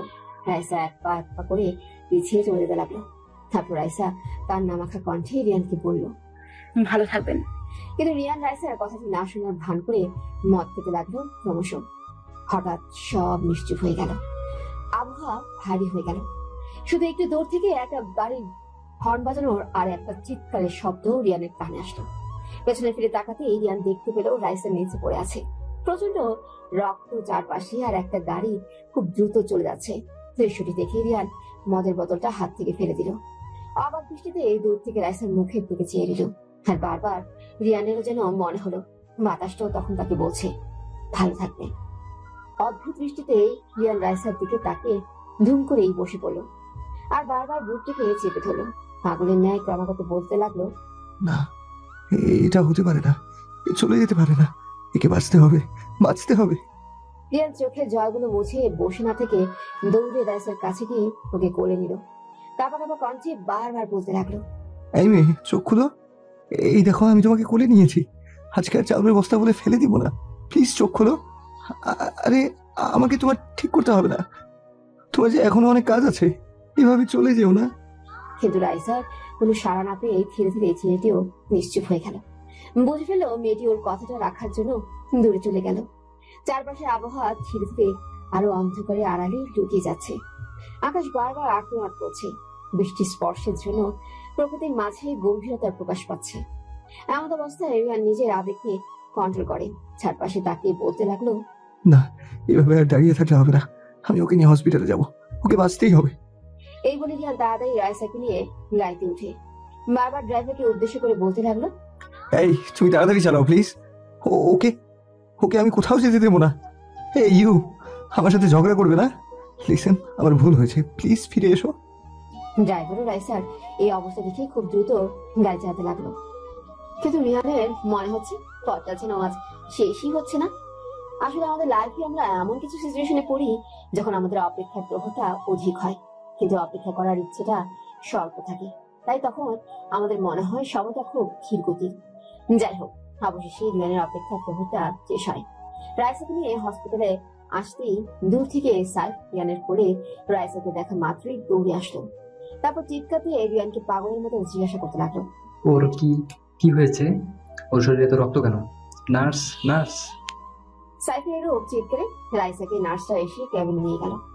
আর রিয়ান অবাক দৃষ্টিতে হাতের মধ্যে লেগে থাকা রাইসার রক্তগুলোর দিকে তাকিয়ে চোখের জলগুলো টপটপ করে ছেড়ে দিল। নিজের চোখের জলগুলো যখন গাল দিয়ে নিচে পড়তে লাগলো, তখন বিস্মিত কণ্ঠে নিজেকে বলতে লাগলো, আমি কাঁদছি, আমি রিয়ান হক কাঁদছি। এই মেয়ে, কই তুমি? তুমি সফল হয়েছো। এই দেখো, রিয়ান হক তার জমাটবদ্ধ কষ্ট থেকে এক পশলা বৃষ্টির স্পর্শে আজ মুক্তি পেয়েছে। কই তুমি, কই? Please come back. রিয়ানের পাগলের মতো এরূপ আচরণ আর ওর চোখের জল দেখে সাইফ অনেকটা বেশি অবাক হয়। রিয়ানের কাছে এসে ওর মাথায় হাত দিয়ে বলে উঠলো, রিয়ান, ওর কি হয়েছে? ওর কি হয়েছে? রাইসা কেন কথা বলছে না? রিয়ান সাইফের প্রশ্নগুলো কোনো উত্তর না দিয়ে নীরবতা আড়ালে বসে শুধু অঝোর ধারায় চোখের জল ফেলতে লাগলো। সাইফ রিয়ানের এই অবস্থা দেখে ওর সাথেই আর কথা না বলে সোজা রাইসার কাছে চলে গেল। আর এদিকে রিয়ান নিজেকে কোনোভাবেই কন্ট্রোল করে মিস্টার শামসুল হককে ফোন দিল আর রাইসার অ্যাক্সিডেন্টের ব্যাপারটা বললো। 8 ঘন্টার ভিতরে রিয়ানদের বাড়ির সবাই চলে আসলো। মিথিলা এসে রিয়ানকে জড়িয়ে ধরে কাঁদতে কাঁদতে বলল, ভাইয়া, কিভাবে ভাবির এই অবস্থা হয়েছে? রিয়ান মিথিলার প্রশ্নতে কোনো উত্তর দিতে পারল না। অবশ্য দিবেই বা কি হবে, কারণ সত্যটা জানো তো মিস্টার শামসুল হক এখন আবার হয়তো অসুস্থ হয়ে পড়বে। রিয়ান মিথিলার প্রশ্নটিকে অবহেলা করে দেয়ালের সাথে ঘেঁষে বসে রইল আর ভাবতে লাগলো, কেন আমি এত ভেঙে পড়ছি? কিসের জন্য? কার জন্য? কে হয় ও আমার? আমি কেন কাঁদছি? আমি তো কখনো কাঁদতে পারতাম না। সেদিনও তো এক ফোঁটাও জল পড়েনি যেদিন রিয়া আমাকে ছেড়ে চলে গিয়েছিল। তাহলে আজ কেন চোখ দুটো আমার এত কষ্ট দিচ্ছে? কেন? কিছু সময় পর হওয়ার পর সাইফ রিয়ানের কাছে আসলো। রিয়ান সাইফকে দেখা মাত্র এই মুখটা নিচু করে ফেলল, কেননা বারবার তার নিজেকে অপরাধী মনে হচ্ছে। সাইফ আসা মাত্রই সবাই জিজ্ঞাসা করতে লাগলো, রাইসা কি কেমন আছে? সাইফ কোনো উত্তর না দিয়ে রিয়ানের দিকে তাকে এক প্রকার কষ্টের হাসি হেসে রিয়ানকে উদ্দেশ্য করে বলল, সবাই তো জিজ্ঞাসা করলো রাইসের কথা, কই তুমি তো রিয়ান জিজ্ঞাসা করলে না? কি জানতে চাইবে না ওর কথা, নাকি আজও নিষ্ঠুরতার পরিচয় দিয়ে যাবে? রিয়ান তখনও কোনো কিছু বলল না। মিথিলা তখন বলতে লাগলো, ডক্টর, ভাইয়া এখন স্বাভাবিক নয়, প্লিজ বলেন না ভাবি কেমন আছে? দীর্ঘশ্বাস ফেলে সাইফ বলল, কিছু বলা যাচ্ছে না, মাথায় প্রচন্ড জোরে আঘাত পেয়েছে, ওকে ওটিতে নিয়ে যেতে হবে। কথাটা শোনা মাত্রই রিয়ান সাইফের সামনে দিয়ে দুহাত তুলে করুণা দৃষ্টিতে চেয়ে রইল। রিয়ানের এরূপ দৃষ্টিতে সাইফ বুঝে ফেলল এর আড়ালে কত ইতিহাস আর কত না বলা কথা লুকিয়ে আছে। সাইফ মুচকি হাসি দিয়ে রিয়ানের হাত দুটো আঁকড়ে ধরে শান্ত কণ্ঠে দীর্ঘ নিঃশ্বাস ফেলে বলে উঠল, চিন্তা করো না। রিয়ান এমন একটা সিচুয়েশনেও সাইফে এমন শান্ত মানুষটাকে দেখে বুঝতে পারলো পৃথিবীতে এখনো কিছু মানুষ আছে যারা নামে নয় শুধু কর্মে একজন সত্যিকারের হিউম্যান। সাইফ রাইসাকে ওটিতে নিয়ে যাওয়ার সময় রিয়ান ওর চেহারার দিকে এক দৃষ্টিতে তাকিয়ে রইল। ওর মায়াবী নিষ্পাপ চেহারাটা যেন রিয়ানকে তখনও বলছিল ভালো থাকবেন। ওটিতে নিয়ে যাওয়ার পর রিয়ান ওটির সামনে দাঁড়িয়ে বারবার ভাবতে লাগলো, আমার কেন এত কষ্ট হচ্ছে? ও তো আবার কেউ নয়, তাহলে কেন বারবার ওর খামখেয়ালি পনাগুলো আমার চোখের সামনে ভাসছে? ওটি দরজা লাল বাতিটার দিকে তাকিয়ে রিয়ান অপেক্ষার প্রহর গুনতে লাগলো আর বুঝতে পারলো কিছু সময় আমরা খারাপ পরিস্থিতিতে পড়ি আমাদের নিজেদের কারণে, আর আমরা সবসময় সেই মানুষগুলোকে অবহেলা করি যারা আমাদের জন্য ভাবে, যারা আমাদের সুখের জন্য সব করতে পারে সব। অনেকক্ষণ পর ওটির লাইটটা বন্ধ হয়ে গেল। লাইটটা বন্ধ হতেই রিয়ানের বুকের মাঝে একটা স্বস্তি অনুভব হলো। এই ভেবে যে শেষ অবধি আমার অপেক্ষার প্রহরটা সমাপ্ত হলো। সাইফ ওটি থেকে বের হতে রিয়ান সাইফের হাতটা আঁকড়ে ধরে বলে উঠলো, ডক্টর রাইসা কেমন আছে? লোকটির চোখে মুখে এতক্ষণ নিজের কষ্টটাকে লুকিয়ে রাখার যে শক্তি ছিল তা ধীরে ধীরে চুপসে গেল। মিশাদের ছায়া নেমে আসলো লোকটির মুখে। আর তা দেখে রিয়ানের চিন্তা আরো বেশ বেড়ে গেল। কি হলো, কিছু বলছেন না কেন? সাইফ তাও কোনো জবাব দিল না। মিশরা তখন আর নিজেকে সামলাতে না পেরে সাইফের সামনে এসে জিজ্ঞাসা করলো। সাইফ তখন চোখের পানিগুলো ছেড়ে দিয়ে বলল, ওর অপারেশনটা সাকসেসফুল হয়েছে, বাট ও অ্যাক্সিডেন্ট হওয়ার সময় অতিরিক্ত কষ্ট পাওয়ার কারণে ও কোমায় চলে গেছে। ও রেসপন্স করছে না। আর কি? সাইফ তখন আর চোখের জলগুলো ধরে রাখতে পারলো না। কান্না মাখা কণ্ঠে মিথিলাকে বলল, আর কখনো রেসপন্স করবে কিনা সন্দেহ আছে। সাইফের কথাগুলো শুনতে রিয়ানের বুকটা কেঁপে উঠল। কেন সে জানে না, শুধু মনে হলো বুকের মাঝে কিছু একটা আত্মঘাত করছে। রিয়ান ঠাস করেই নিচে বসে পড়লো। কিছু সময় পর কি একটা ভেবে ওটিতে গিয়ে রাইসার কাছে গিয়ে ওর কানে ফিস ফিস করে বলতে লাগলো, এই মেয়ে, তোমাকে উঠতেই হবে, আজ না হয় কাল একদিন তুমি ঠিক উঠবেই। আর তোমার শেষ কথাটি আমি রাখবো, আর আমার বাবাকে দেওয়া তোমার ওয়াদাও বেখালাফ হবে না। এই বলে রিয়ান ওটি থেকে বের হয়ে গেল। সেদিন থেকে রিয়ান আবার নতুন করে বাঁচার অনুপ্রেরণা পেল। সবকিছুই নতুন করে শুরু করলো। চারপাশে বাড়িটা আজ আলোকে সজ্জায় সাজানো। হলুদ, নীল আর লাল বাতির স্পর্শে পুরো বাড়িটা আজ একটু বেশি আলোকিত দেখাচ্ছে। বাড়ির মানুষগুলো আজ অনেক ব্যস্ত। কিন্তু কিসের এত ব্যস্ততা, কিসের এত আয়োজন? মিসেস শায়লা বেগম আর শিলা রান্নাঘর থেকে যেন আজ বের হতেই পারছে না। শামসুরাও বাড়ির কোথাও কোনো খুদ আছে কিনা ঘুরে ঘুরে দেখছে। আর মিথিলা একগাল হাসি মুখে রেখে উপরে যেতে লাগলো। আর চেঁচিয়ে রিয়ানকে ডাকতে লাগলো, ভাইয়া, এই ভাইয়া। অতঃপর রিয়ানের দরজার সামনে গিয়ে নক করতে লাগলো আর বলতে লাগলো, কি রে ভাইয়া, আজকের দিনও কি তুই এত বেলা অব্দি ঘুমাবি? ওপাশ থেকে তখন উত্তর আসলো, একটু দাঁড়া বোন, আসছি। গলার আওয়াজটি শুনতে পেয়ে মিথিলা শান্ত হয়ে গেল। কিছু সময় পর রিয়ান দরজা খুলল। রিয়ান দরজা খুলতেই মিথিলা চমকে গেল রিয়ানকে দেখে। পরনে নীল গোল্ডেন শেরওয়ানি। বেশ লাগছে ভাইয়া তোকে। ধন্যবাদ মাই ডিয়ার সিস্টার। বাট ভাইয়া, তুই আজও এত বেলা অব্দি ঘুমালি? আরে না, রুম সাজাচ্ছিলাম। রুম সাজাচ্ছিলি? কিন্তু কার জন্য? বারে, তুই জানিস না বুঝি কার জন্য? মিথিলা রিয়ানের মুখ থেকে বাক্যটি শোনা মাত্রই নিশ্চুপ হয়ে রইল। কিছু সময় পর রিয়ানকে শান্ত কণ্ঠে বলতে লাগলো, আর কতকাল অপেক্ষা করবি ভাইয়া? কতদিন আর এভাবে ঘর সাজাবি? কতদিন আর মিথ্যে আশা নিয়ে মরা লাশটির কাছে যাবি? চুপ চুপ মিথিলা, এভাবে বলতে নেই। আর কে মরা লাশ? ও আমার সাথে অভিমান করেছে, তাই হয়তো এভাবে আছে। তুই দেখিস, ও আজ আমার সাথে আসবে, আমার সাথে কথা বলবে। প্রতিদিনই তো তুই এই কথাটি বলিস। এই আশাটি তো আমার সব মিথি। যাই হোক, আমি এখন তাহলে বের হই। মানে কি, তুই এখনই হসপিটালে যাবি? খেয়ে যাবি না? এসে খাবো। এই বলে রিয়ান ঘর থেকে বেরিয়ে গেল। নিচে নামতেই মিসেস শায়লা বেগম রিয়ানকে দেখে মাত্রই ওর কাছে এসে ওর মাথায় হাত দিয়ে বলে উঠল, বাবা, যার কাছে যাচ্ছিস সে যেন আজ সুস্থ হয়ে যায়, তোর অপেক্ষার যেন অবসান ঘটে। দোয়া করো মা। প্রতিদিনই তো এই দোয়াটি করি, আর প্রতিদিন তুই আসার অপেক্ষায় থাকি এই ভেবে যে এই বুঝি তুই হাসি মুখে ওর হাতটা ধরে এই ঘরে ফিরবি। রিয়ান মায়ের কথায় কোনো উত্তর না দিয়ে ছলছল চোখে বাড়ি থেকে বের হয়ে গেল। মনের মাঝে নানা আশা আর স্বপ্ন নিয়ে হসপিটালের দিকে অগ্রসর হতে লাগলো। তারপর 345 নম্বর ক্যাবিনে গেল। গিয়ে দেখে সাইফ বসে আছে। সাইফকে দেখা মাত্রই রিয়ান বলল, মামা, চলে এসেছি। এই তোমার আসার সময় সেই অনেকক্ষণ অব্দি তোমার জন্য বসে আছি। সরি মামা, আসলে জ্যামের কারণে আসতে একটু দেরি হয়ে গেল। ব্যাপার না, এবার তুমি তোমার ওয়াইফের সাথে থাকো, আমি চললাম। সাইফ চলে যেতে রিয়ান ক্রমশ কেবিনের কাছে গেল। তারপর রাইসার মাথায় হাত দিয়ে ছলছল চোখে বলতে লাগলো, আজকের দিনও এভাবে নিশ্চুপ হয়ে শুয়ে রইবে? উঠবে না তুমি? জানো আজকে কি? আজ আমাদের ফার্স্ট অ্যানিভার্সারি। এই দিনেই তো তুমি এই ইডিয়েট ছেলেটাকে ঠিক করার জন্য ওর হাতটা ধরেছো। আর এই দিনও তুমি আমার সাথে কথা বলবে না, একটা লাশের মতো শুয়ে থাকবে।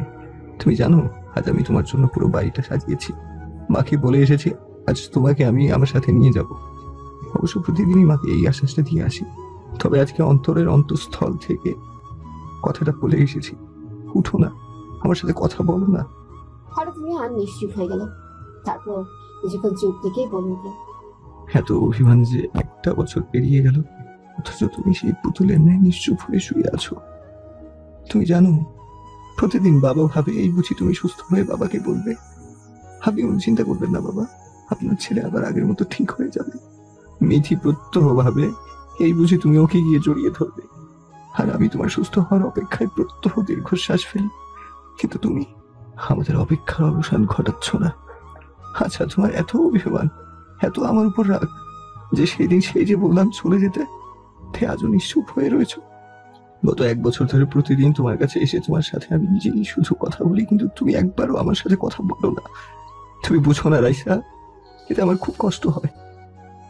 আচ্ছা রাইসা, তোমার এভাবে শুয়ে থাকতে কষ্ট হয় না? প্লিজ রেসপন্স করো, প্লিজ। রিয়ানের কথাগুলো শুনে রাইসার চোখে জল টলটল করতে লাগলো। রিয়ান তা দেখে অভিমানী কণ্ঠে বলল, এতই যখন আবার কষ্ট দেখে তোমার কষ্ট হয়, তাহলে কেন উঠছো না? কেন আমার হাতটা আঁকড়ে ধরছো না? রাস্তায় হাঁটতে গিয়ে হোঁচট খেলাম, তখন তুমি আমার হাতটা আঁকড়ে ধরে আমাকে পথ দেখিয়েছো, আর এখন মাঝপথে ছেড়ে দিয়েছো। তাহলে তোমার আর রিয়ার মধ্যে কি পার্থক্য রইল?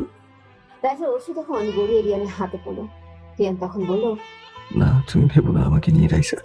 সেদিন যখন ডক্টর বলেছিল তুমি ঘুমায় চলে গেছো, তুমি কখনো রেসপন্স করবে কিনা সন্দেহ আছে। কথাটি শুনে সেই দিন হয়তো আমি ক্ষণিকের জন্য ভেঙে পড়েছিলাম, কিন্তু পরক্ষণে আমি নিজেকে বুঝিয়েছি এই বলে যে যারা অন্যদের বাঁচার অনুপ্রেরণা দেয় তারা কখনোই এত সহজে মরে যায় না।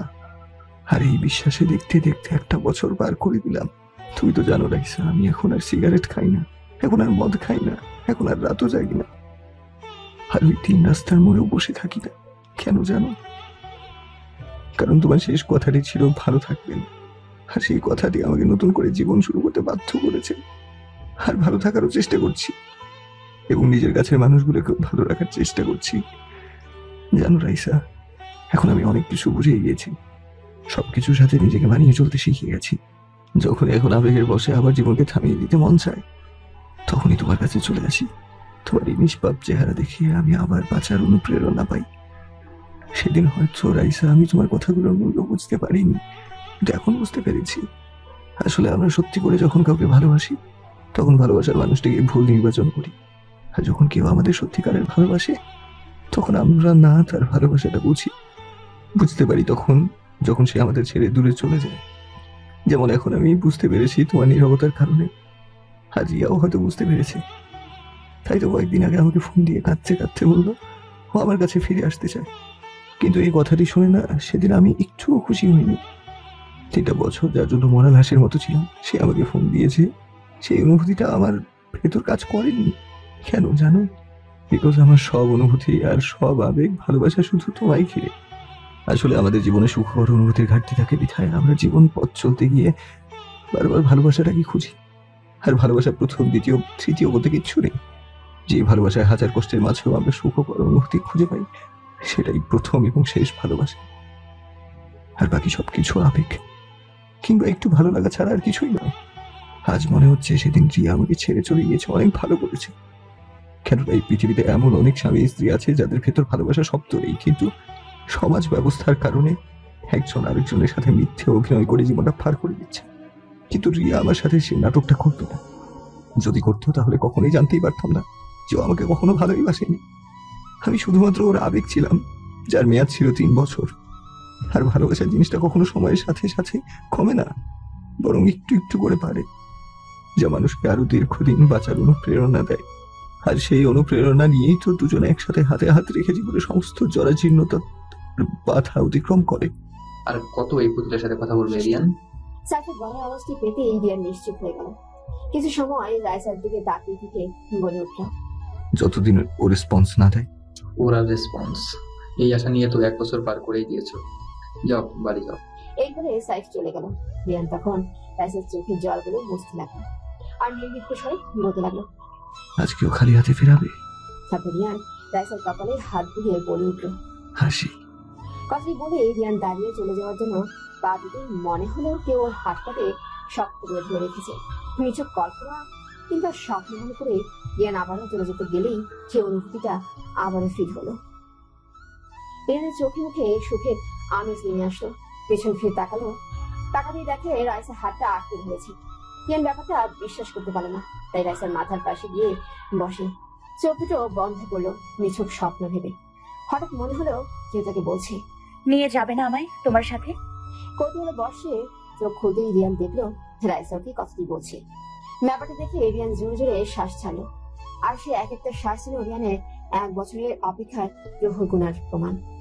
রিয়ান রাইসের কপালে আলতো করে একটা চুমু দিয়ে বলল, 1 বছর পর আমার অপেক্ষার সমাপ্তি হলো।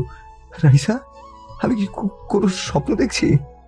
রাইসা তখন আস্তে আস্তে বলল, আমি রিয়া নই যে হোঁচট খেয়েছো বলে মাঝপথে তোমায় ছেড়ে চলে যাব।